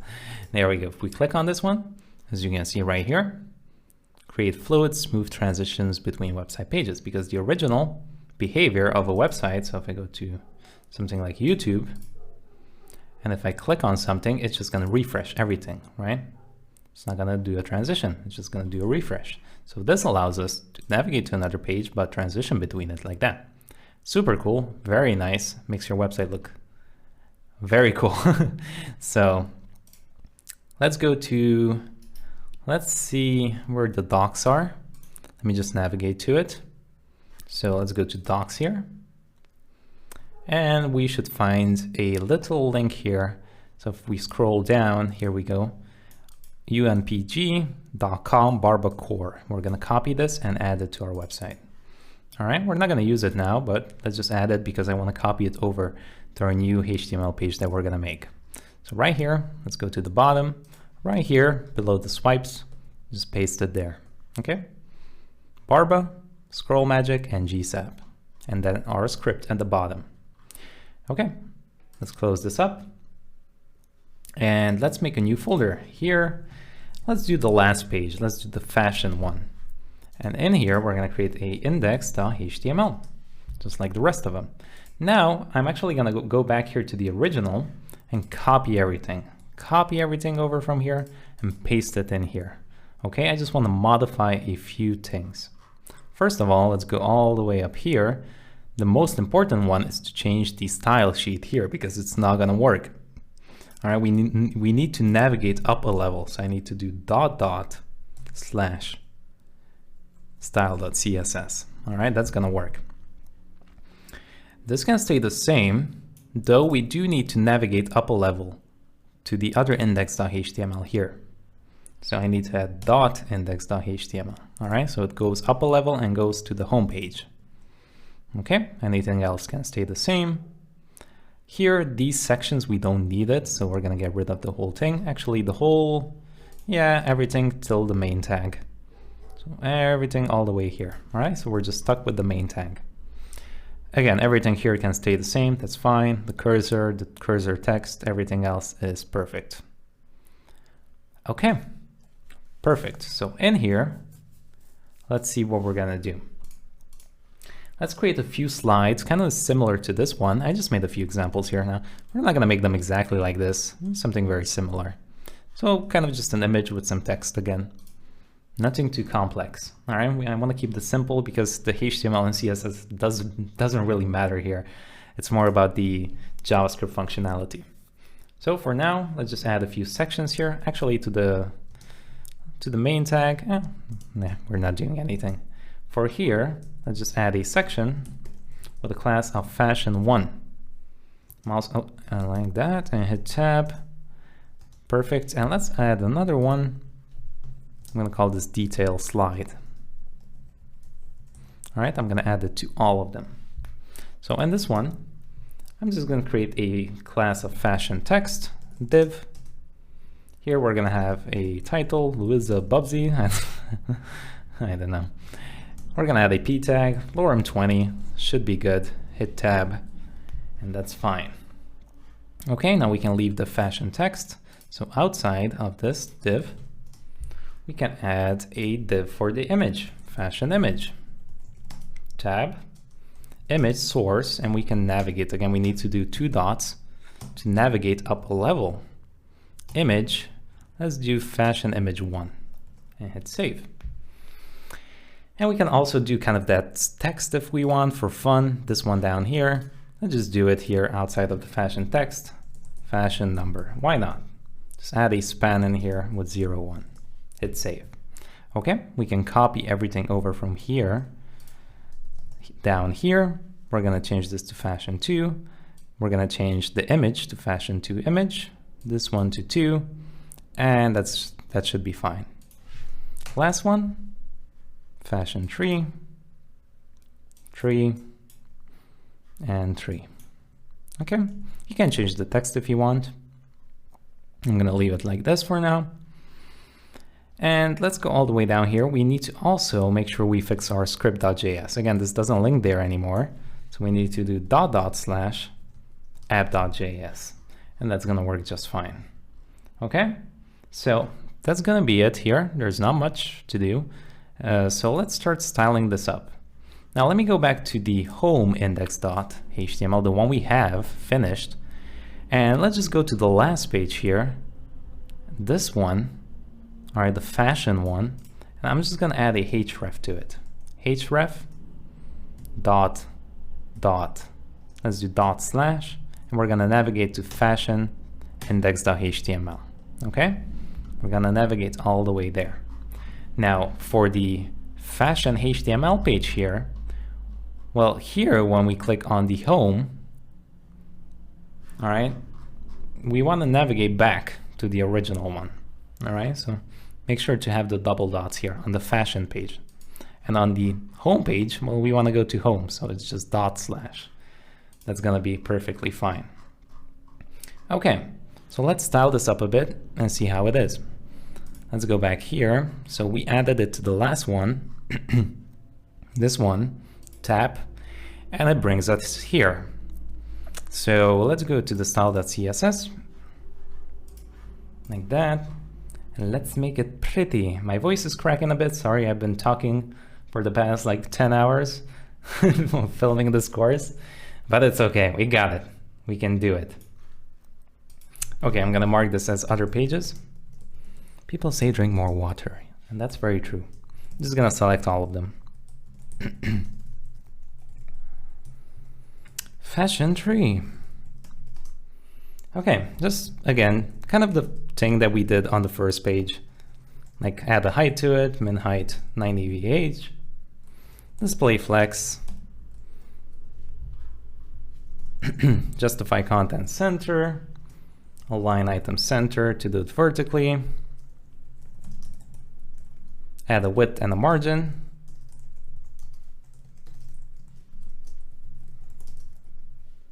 okay, color is going to be white on this page. Hit save, let's take a look. Add a bit of margin on top here. I don't want this to be stuck here up like that. 5 rem, like that.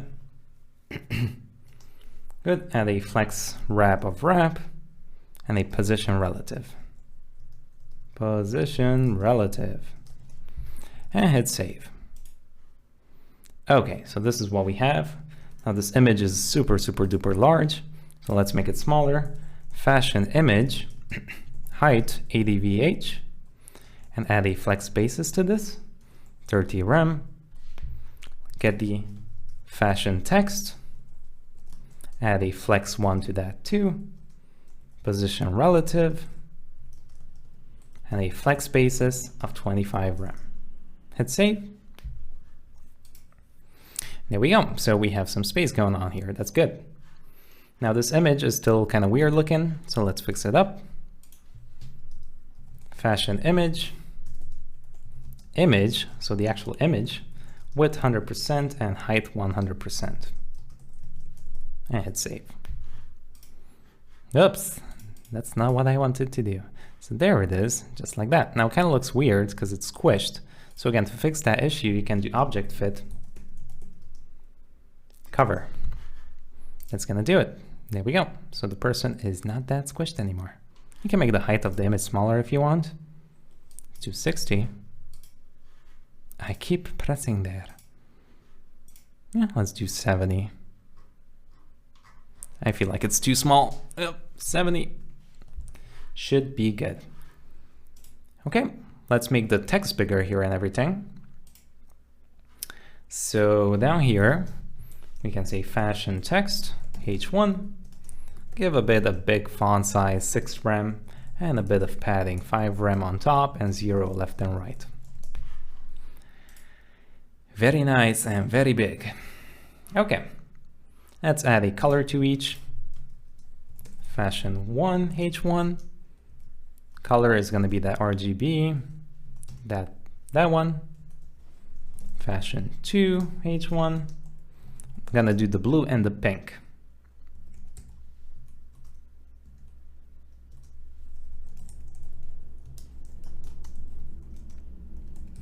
Okay, and the last one, let's do the blue. All right, it's not working. Why is you not working? Is the question I'm asking. Let's take a look.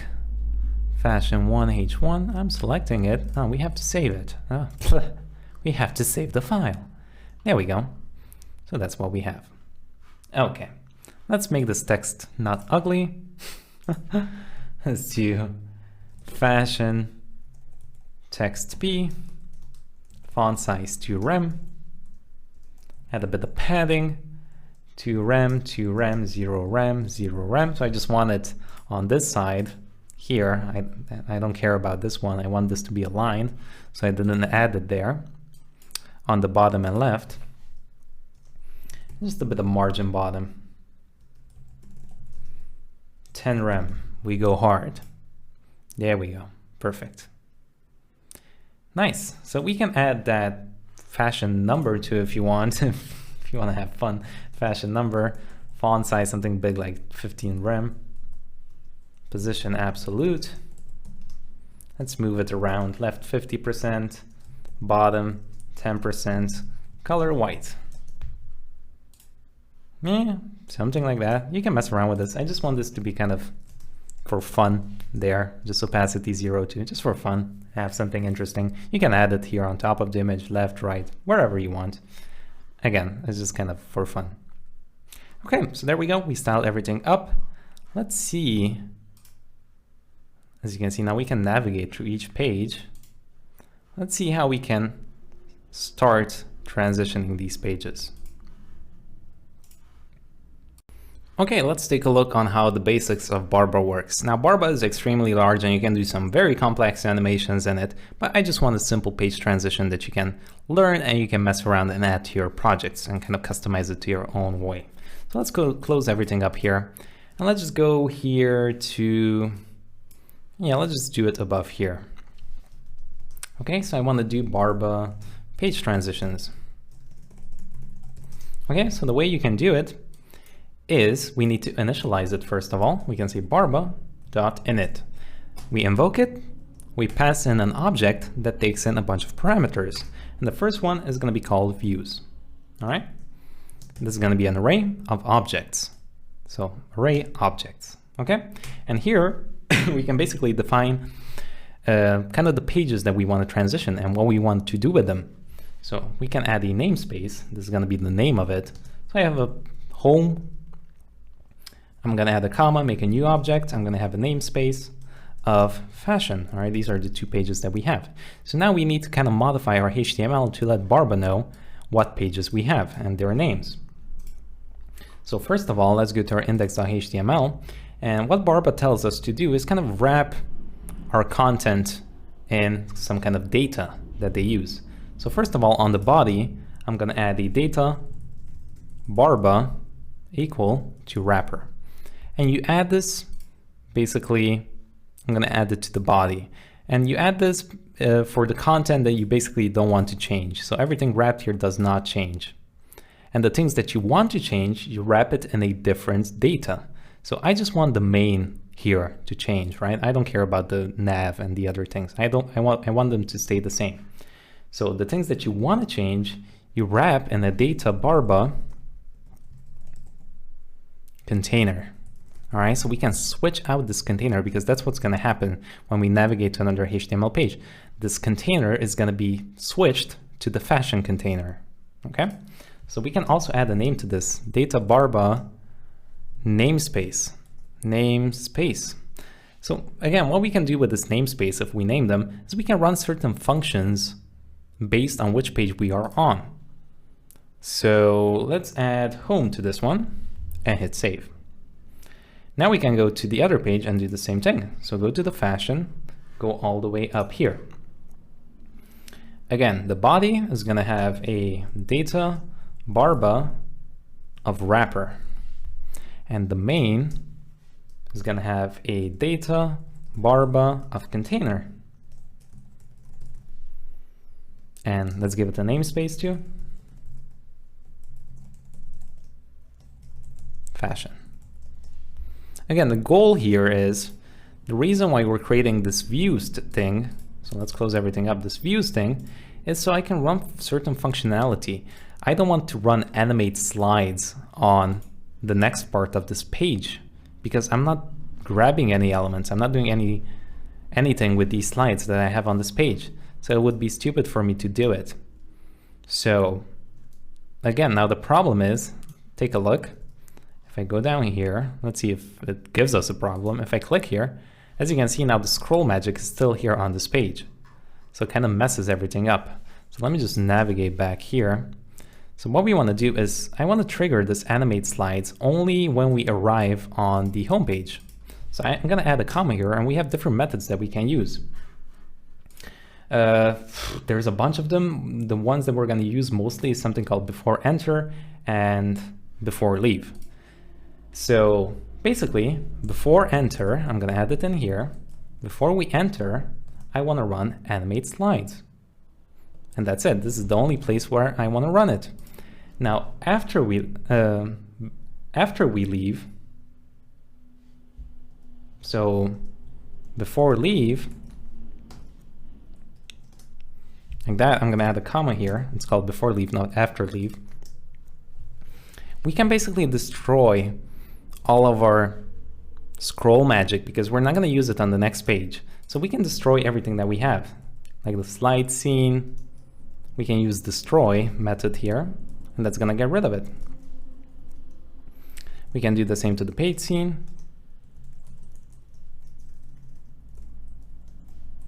And to the controller. All right, so before we leave to the next page, make sure to get rid of these things. So now if we check, refresh, we have our scroll magic, but when we navigate to the next page, we don't have it anymore. We're getting rid of it. And that's perfect. That's exactly what I want. Okay, so let's go back here. Now what I want to do is I want to transition the pages. So how can we do that? All right, so on the views here, you can do things like that, like this. Before you enter or before you leave, run certain functionality. All right, you can make new functions that you only want to run on this portion of the page. Okay, or only on this portion of the page here in the fashion. Okay, so this is how we use it. Okay, so after your views, so click here, after this array, you can add a comma and you can add a transitions page, transitions property, my bad. This is an array again of objects. So here, the most popular ones that we're going to use is something called leave and something called enter. Okay, and in here, we have access to a few properties. I'm going to add a pair of curly brackets. And I'm going to say current. And we also have access to the next container. Even here, curly brackets, we have access to current and next, like that. Make sure we add a comma here in between too. So basically when we leave our page, what this current means is the current container, the current main part of our website. All right, everything outside of the nav and that, all right? So just this whole big section, everything that's wrapped inside this container. So we have access to it here and the next one if we want to do something with it. So what we're going to do is we're going to take the current container, this one, fade it out, and then we're going to take the next one and fade it in. So here we're going to do an animation. We're going to create a timeline. Set this equal to gsap timeline. I'm going to add a object here with the defaults. I'm going to add an ease of power to and out. Okay, just like that. Hit enter. Let's go down here. And now we can just fade it out. TL from to current container. This is how we have access to it. You say current container dot container. And now we have selected it. 1 second, I'm going to fade it out. Opacity 1 to opacity 0. Like that. Now there's a way we need to tell Barba that, hey, after this fades out, then start the enter process, because there's no way of us telling Barba when we should start fading the other section of our page, the other HTML page in. Because here we kind of want to do the same thing. So I'm going to copy everything over from the top. But the difference is here is that I want to take the other one, the next, not the current. So next container, and I want to go from 0 to 1. Right? I want to fade this back in. But again, there's no way of us telling Barba when to do it. So Barba gives us access to something called this.async, and we can use that to tell it when to start bringing the other page in. So I'm going to call this done and set this equal to this.async, like that. Okay, and I'm just going to copy this over. Again, this is in the documentation. It's not something I invented or anything. It's just something that's there. And GSAP actually gives us a method that we can use to run functionality like onComplete. So I can add a comma here in the second object and call something onComplete. And I can pass in that done. All right, so here basically I can just make a function if I want. onComplete function, maybe when the animation finishes, I can run some code, all right?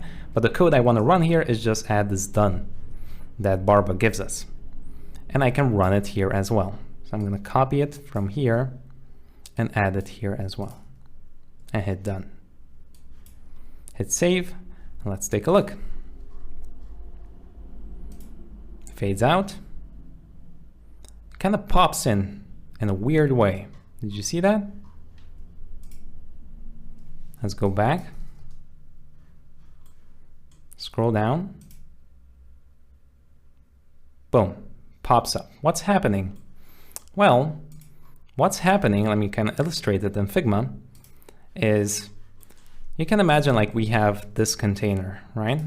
This is our main part of our website, and this is the other one. Actually, let me just grab an image. So this is from our second container. So what happens is that this starts fading out. It fades out. Okay. But this one gets kind of put at the bottom of the screen here. And it starts fading in. This is basically the other main section of the other HTML page gets put here at the end. So when this fades out, this already faded in. So this gets popped off after the animation is done. When the this.done gets called, the done here, all right, when this gets executed, the done, it kind of pops it off, it disappears, and this one just boop, jumps up like that. So that's kind of what's happening. That's why we get this weird jumpy effect. So let's go back here. I'm not sure if I can illustrate it. So boom, see, it kind of jumps. Let's see if we can check it out with F12. Scroll down, click. All right, we cannot see it. Let me see. Let's just go here to inspector. So take a look here. We have the main portion of the website, right? So when we navigate in, click, the other main tag gets added. I'm not sure if you caught that. Let me go back. See, it gets added there. Oh, I keep losing it. Here. There it is, here. Let's go back. Again, see, it kind of gets put to the bottom of the screen in a weird way. So don't worry, we can fix that. What we need to do is kind of tell CSS to have both of these kind of on here, all right? On top of each other here. So what we can do, well, first of all, let's scroll back up because we're down here, and when we click explore, we're kind of down here. I want to jump back all the way up to the top. So how can we do that? Well, we can use window.scroll.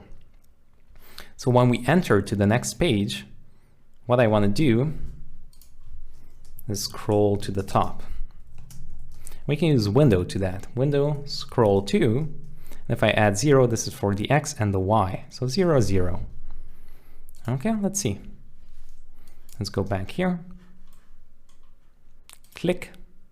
Boom, it scrolls back up, and boom, the content pops up. Okay, so let's kind of take these containers, these main tags, and add a position absolute to them. So style.css. Let's just go all the way up here. So main, position, absolute. Okay, and on the body, I want to add a position relative. So it's relative to the body. Now let's see if it fixes our issue. Click, it goes to the top, and then it fades in. There we go. Let's do it another time. And there we go. We have a nice transition. Okay, very cool. Now there's going to be a problem here. Check this out. When we scroll down, click explore. Okay, works fine. But take a look. When I hit days here, oh damn, it's not working. Click. Okay, now it's working. So it acts in a strange way. However, if I hit explore and I refresh the page, hit explore now it works perfectly fine. It brings me back here. But as you saw, by default, if I click explore, I don't know why it jumps it back here, but if I click it, it doesn't work. Now, why doesn't it work? It doesn't work because we're not changing this part of the website. Remember, we're only affecting this container part of the website. We're never updating the hrefs here. Only when we refresh, we get that effect. So if I go here, all right, if I click here, theoretically, this is still part of the home navigation. Okay, so this home navigation, this hasn't changed. So what does this home navigation telling us? /index.html. So the current location of it, which we're already here. So it's not gonna do anything. Okay, so look, click, doesn't do anything, right? Because we're still navigating to the same spot. But if we refresh, then the whole thing is gonna be updated. All right, so this is kind of a weird thing. Only a part of the website here gets changed. So what we need to do is we can update kind of the href of this in here. Okay, now again, it does work when we refresh, but it doesn't work when we just navigate like this dynamically. All right, I have to make sure I refresh the page. Again, just to show you, this is still, the navigation up here is still part of the home. All right, we have actually weird error here. It's not appearing. It gets kind of pushed up there to the top. And I think I know why, is because this animation hasn't finished yet. So I think if we wait a bit, yeah, okay, so we have to wait for the nav to come down here at the end. We're gonna fix that too. But there we go, that's where it is. Take a look. Hit, see, nothing happens. But if I refresh, it brings us back. So to fix it, let's go here. We're just gonna select the logo. Const logo equal to document.query selector logo. I'm just gonna add the href to it. So let's see here. Okay. So before we enter the home page, the logo should have a href equal to /index.html. All right, the default. But when we navigate over to this fashion one, we want to make sure we update it dynamically. So I'm going to add a comma before enter. Here, the logo href is going to be dynamically updated to /index index.html. All right. So if we transition the page, it still updates, and if we refresh the page, then it's going to update anyway from the HTML there. Okay, let's give that a shot. Okay, scroll, scroll, scroll. Now again, we have to wait for that nav animation because otherwise it's not going to work. Hit. All right, we fade in. Click. Now we navigate back nicely. Okay, so now it works perfectly fine. Good. If I refresh, it still works. All right, so basically when we refresh, we just get whatever we have in this file. So up here, all right, it's gonna just update itself. But when we transition, it's not gonna update itself, so we have to do it dynamically. Okay, hope that's clear. Oh my God, it's so much. There's so much to this. It can be a bit tricky, but it's not that super hard. Okay, so we got that. Now let's add that fancy schmancy animation to it. Yeah. Hey, what we can also do here, let's do that swipe effect. So let's see where we do that. Only when we, yeah, let's just go up here. I'm gonna get rid of the onComplete from here. Save. we're going to do the opacity first. And then down here, we're going to say TL from 2. I'm going to get the swipe. We haven't added this yet. We're going to add it in just a bit. I'm going to do 0.75 seconds from X minus 100, comma, X 0%. Okay? Just like that. And here, I'm going to add onComplete to done. Okay, and I'm also going to add a bit of delay to this. Minus equals 0.5 and hit save. All right, so we're going to make this in just a bit. Let's also add it down here. So let's get it from this whole part and add it to on enter too. All right, let's get rid of this onComplete again from the enter. Hit save so it reformats itself. And let's add it down. Let's do it above this one. Right here. All right, and we're going to have onComplete on this one. Good. Okay, so let's start adding this.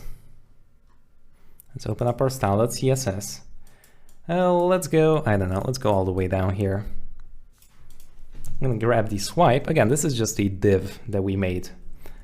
I'm going to add a position of fixed, a width of 100%, height of 100%, top 0, left 0, transform. I want to keep it so you see what's going on. And we also made 3 here. So we have 3 swipes, 1, 2, and 3. So I'm going to add a background color to each of them. Swipe 1. I'm going to add the purple. Swipe 2. Background. Let's grab the blue and the orange.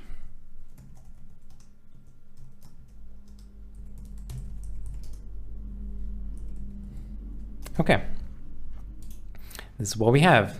My eyes hurt. So now I want to kind of mess around with the z-index.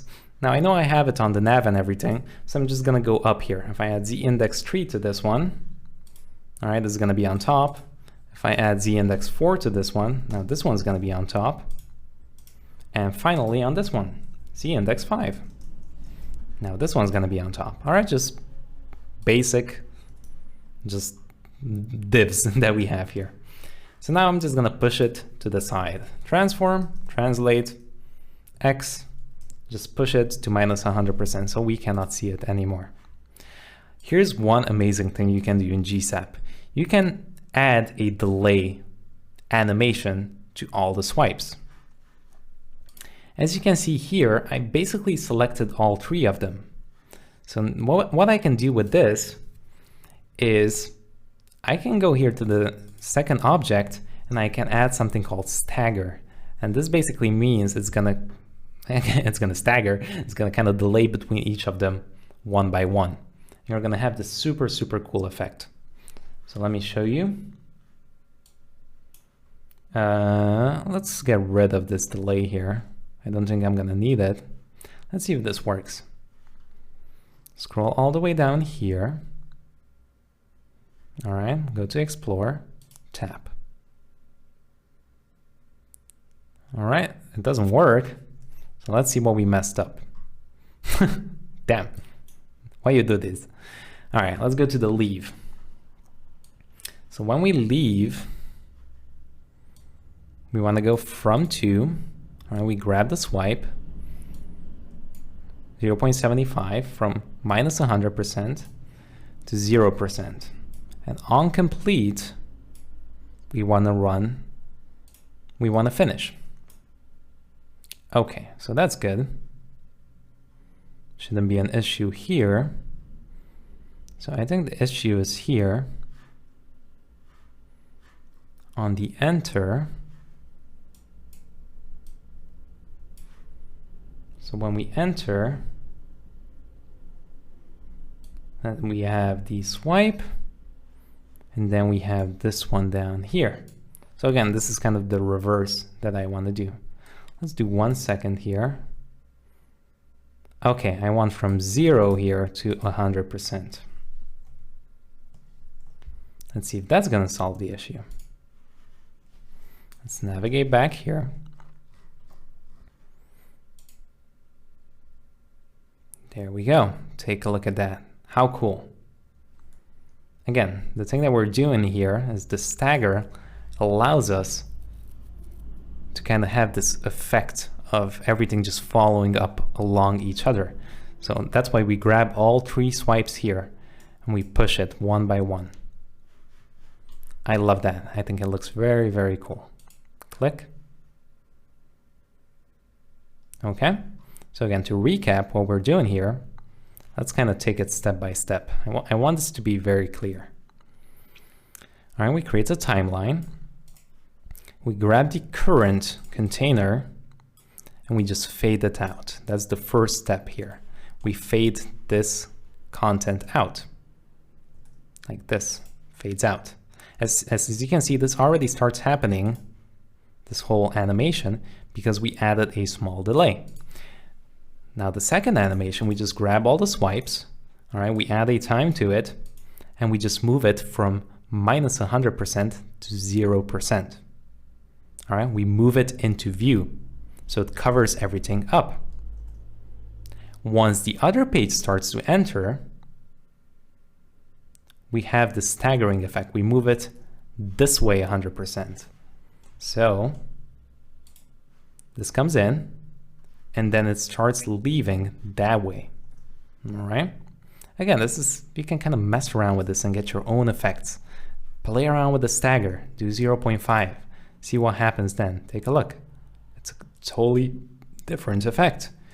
You can stagger other things. You can maybe move these in a different way. I don't know, try something with Y.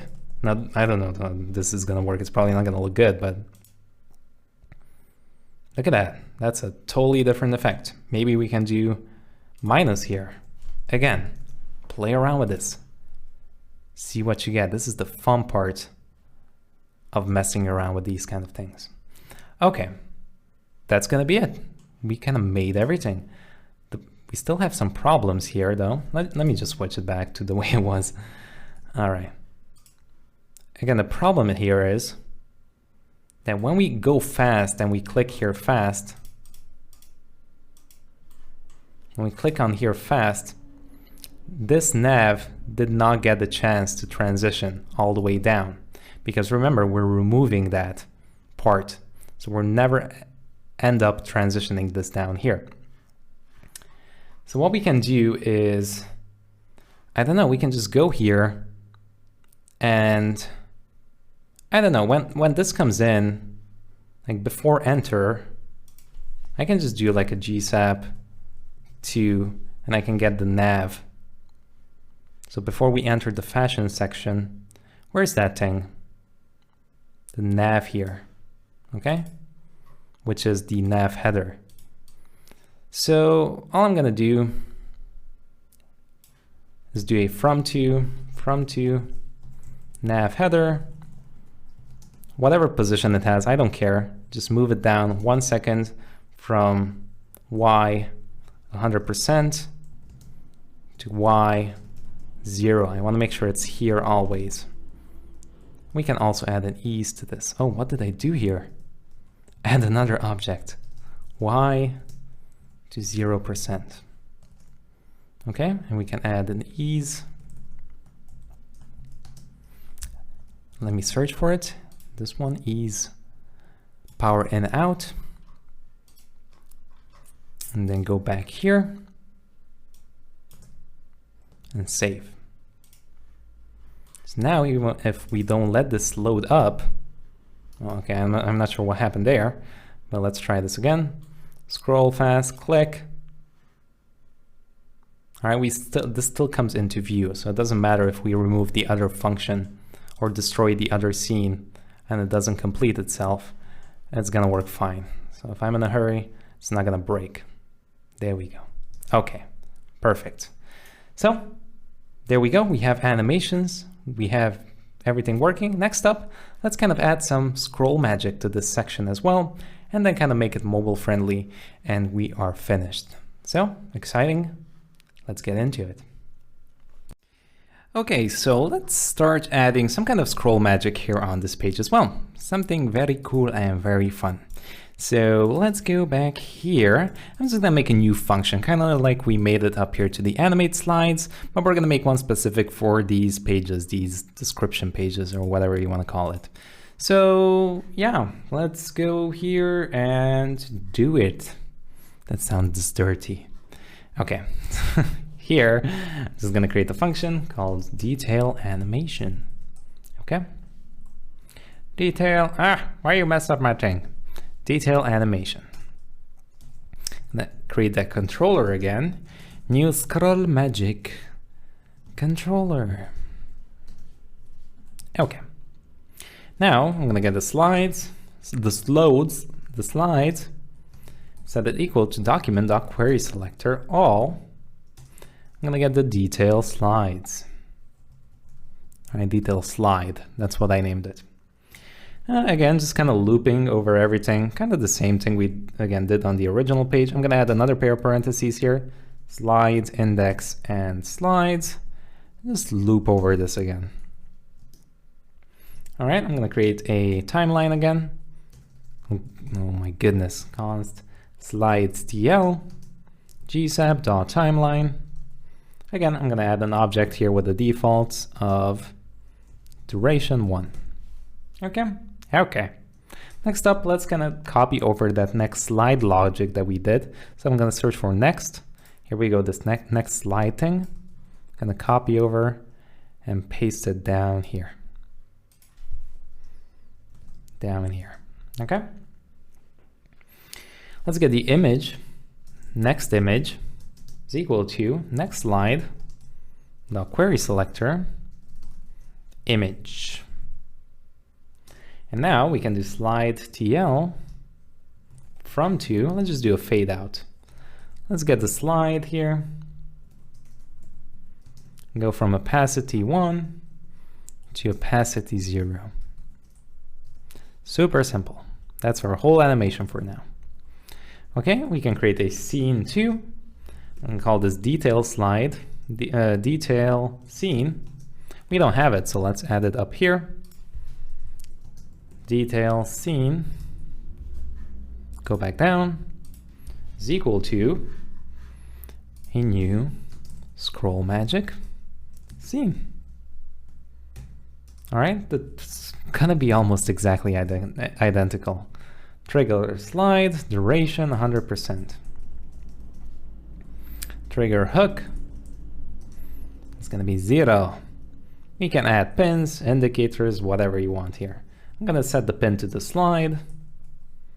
I think we could have copied over everything from up there, to be honest. Well, let's just copy it now like this manually, and we can set the tween to this slide timeline that we just made up here, right? So we just pass that in there, and then we add it to the controller. And that's it. Let's take a look. Yay, it doesn't work. Why? Because we're not calling this function. So this detail animation needs to be called right here with the fashion, right? Before we enter, we want to add and run detail animation. Now it works. I just cannot see the indicators. That's because we never added it. Add indicators. Okay. We can pass in all those options. Let's search for indicators here. Just grab all of this. Add it in here. Name is going to be detail scene. Hit save. Okay, there's my trigger. And this is where the scene ends. All right, so the full height of this. And just fades out. And this comes in. And that's pretty much it. There's something wrong though. We only get this one and this one. I don't see the second page. So I'm gonna guess that there's something wrong here. Oh my goodness, I'm incredibly stupid. It's trigger element. That's the problem. Okay, so now we scroll, fades out, this one comes on top, fades out, this one comes on top. Super simple, nothing crazy. Let's make it more fun. Let's get the next slide here. Again, have fun with this, experiment, come up with original stuff. I'm just gonna do a from to, get the next slide and just fade this one in. Opacity, let's do 0. Opacity 1. I'm gonna add a bit of delay to this. Kind of make it do at the same time, -1. There we go, so it's kind of smooth. All right, again, try something original and creative with this one. So what I also want to do is kind of move let's try to move this image in here. So it goes from this part and goes close like that. Experimentation time. Slide TL, from to, next image. Let's move the X 50% to X 0%. And let's see how that looks. There we go. So we have this nice animation. All right, you can maybe do something with the text too. Again, experiment, have fun, try things out, and see what you can come up with. Now, one last thing I want to do is kind of get rid of this start detail scene when we go back here. So just to make sure that it clears it correctly, and I'm not going to have any issues on the other page. Let's just go back here.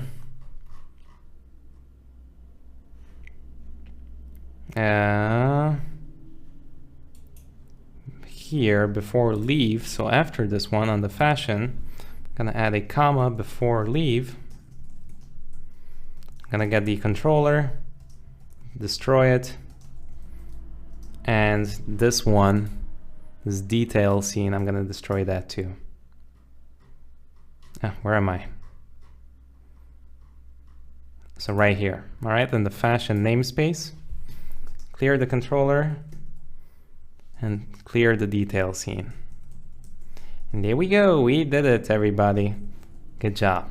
There's still a few little bugs and fixes that we're gonna take a look at and also make it mobile friendly, all right? We also wanna make sure we got that going right. Okay, there we go. So now start detail scene, we go back, it gets rid of it instantly. So that's nice.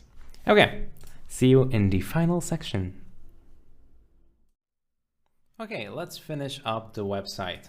So one thing, I actually want to move this GSAP nav header thing away from here. I want to clear it up and kind of have it animate on every page. I don't want to have this problem here. I want to clean it up. I don't want to have the problem of adding it on the specific page. So if we scroll too fast again, just animate this thing in. So rather than doing it that way, I think I'm just going to go up here, all right, for the original where we do this effect. So all the way here to the nav, I'm just going to get rid of it. Okay, just clear it out. And now I'll just copy this over from here, before enter, and I'm just gonna add it to every transition. So cut it from there, and then when we enter, I'm gonna add it here. So we're gonna have this effect. All right, let's paste it here. I'm going to change this. Let me kind of reconfigure this so you can see what's going on. So after we enter, we have the stagger effect, and at the end, let's add it down here and change this to TL. Hit save, so the nav header is going to come back. Okay, so scroll down, click. All right, well, it's already down there. Let's do -100% here. I think we added it the wrong way, actually, the first place. And let's kind of add a smaller delay to it. So here, we have it like this. And then add a comma at the end here and say minus equals, let's do 1.5. All right, so when we navigate, we just have it like that. I think that's nicer. Then we go back. And there we go. Now we lost the initial one here, so if we refresh, you can add that back if you want. As you can see, it doesn't work anymore. But at least we don't have any weird issues going on here. So that works fine. Okay, let's make this a bit mobile friendly because it doesn't really look mobile friendly. So we can close everything up and just go to our style sheet all the way down here. All right, we're gonna just do some basic styling. Like, you don't have to watch this, to be honest. you can, but if you know a bit of CSS, I mean, it's not the end of the world. I'm gonna do, let's do max width 1024 pixels. Okay, just gonna get the main tag here, make it 100% width because we added 80 or something like that. Just get rid of the margins. All right, let's go back here to the main part.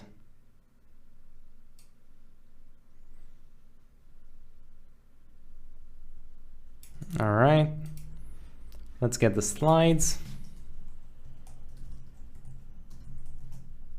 Just add a display block to them.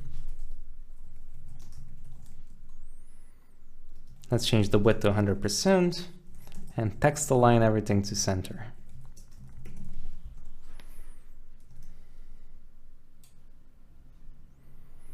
Okay, let's get the hero description, get rid of the padding, add 0.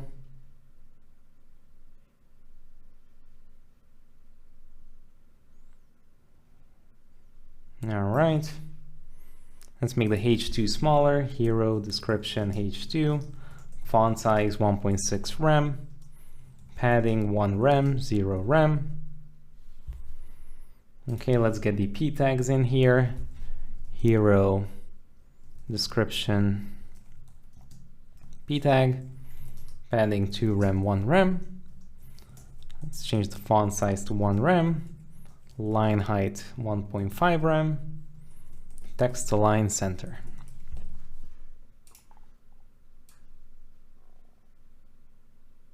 All right, so it's way smaller now. There we go. Let's get the button here. Add a smaller width to it. I mean longer, 60, and a margin of auto. All right, so we stretch it out a bit. That's nice. So we scroll. All right, there we go. If you want, you can add a bit of margin to the top here, if that's what you want. This is gonna be what? Hero. Oh, the hero image, I think. All right, we're gonna get to that in a bit too. Actually, to the slide, I think we can do margin top 4 rem. Is that too much? I mean, we're hitting this anyway here, so it's not gonna make a difference unless we add a padding. Let's do hero image padding top 2 rem. Okay, so that works. All right, so we have a bit of space here. We can add more. 4, kind of center everything here. There we go, something like that. Again, you can mess around with this, kind of get the look you like. I'm just doing something, just kind of messing around with this, see what looks good. Let's get the detail, slide, let's also modify those two with 100%, text align, center. Let's go here. Okay, so stretch it all the way out. Fashion text B, margin bottom, let's do 5 rem, padding 0. Okay, let's do fashion text h1, margin, let's do 2 rem, 0 rem. Oh my god, this is so boring. CSS, why you do this? You're incredibly boring. Okay. Next up, we have, what are we doing? Let's do the fashion number, font size 8 rem. I'm gonna make it super small there. All right, the content doesn't jump yet. Let's refresh this. All right, so it jumps kind of here. Okay, let's get the nav bar. Let's also style that a bit.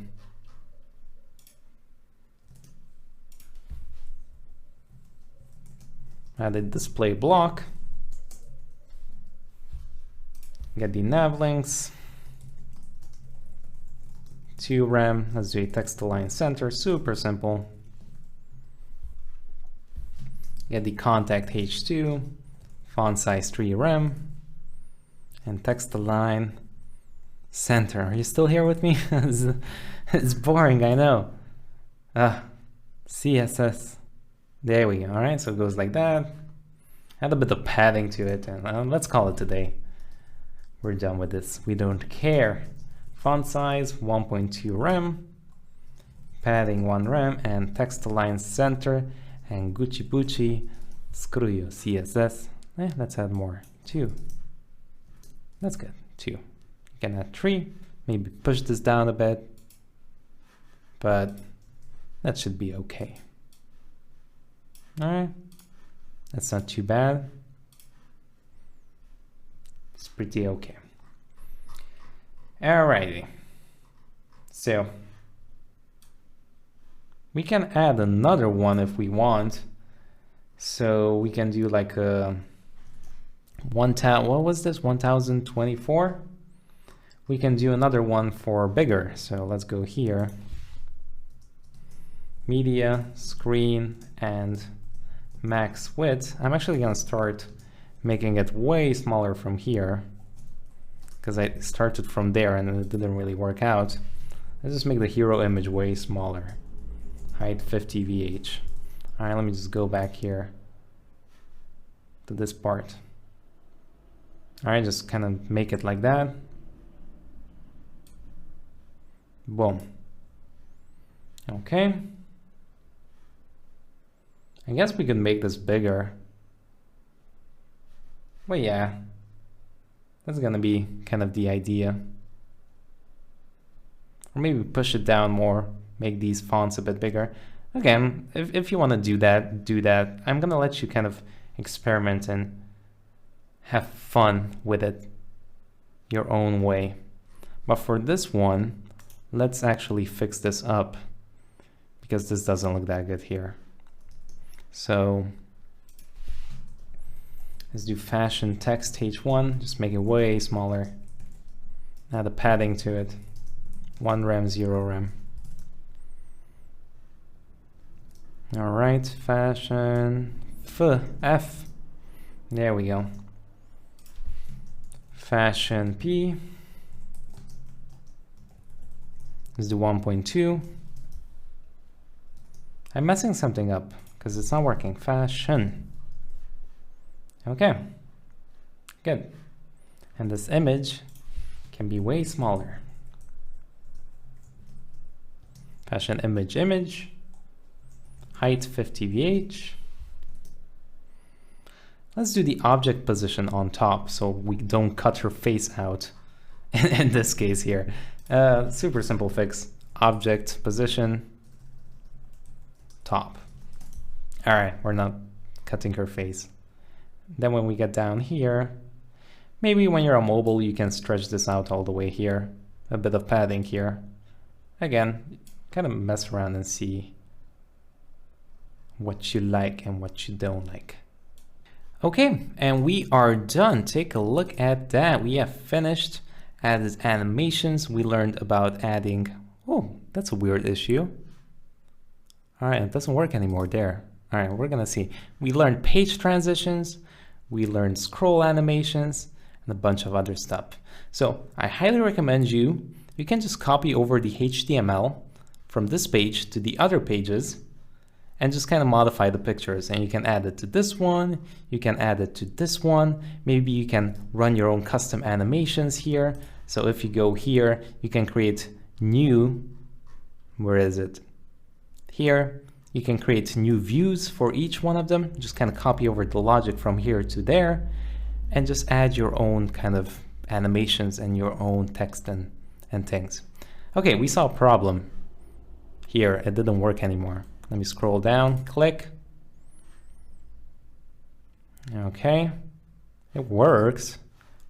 Refresh. All right, so it doesn't work when we refresh.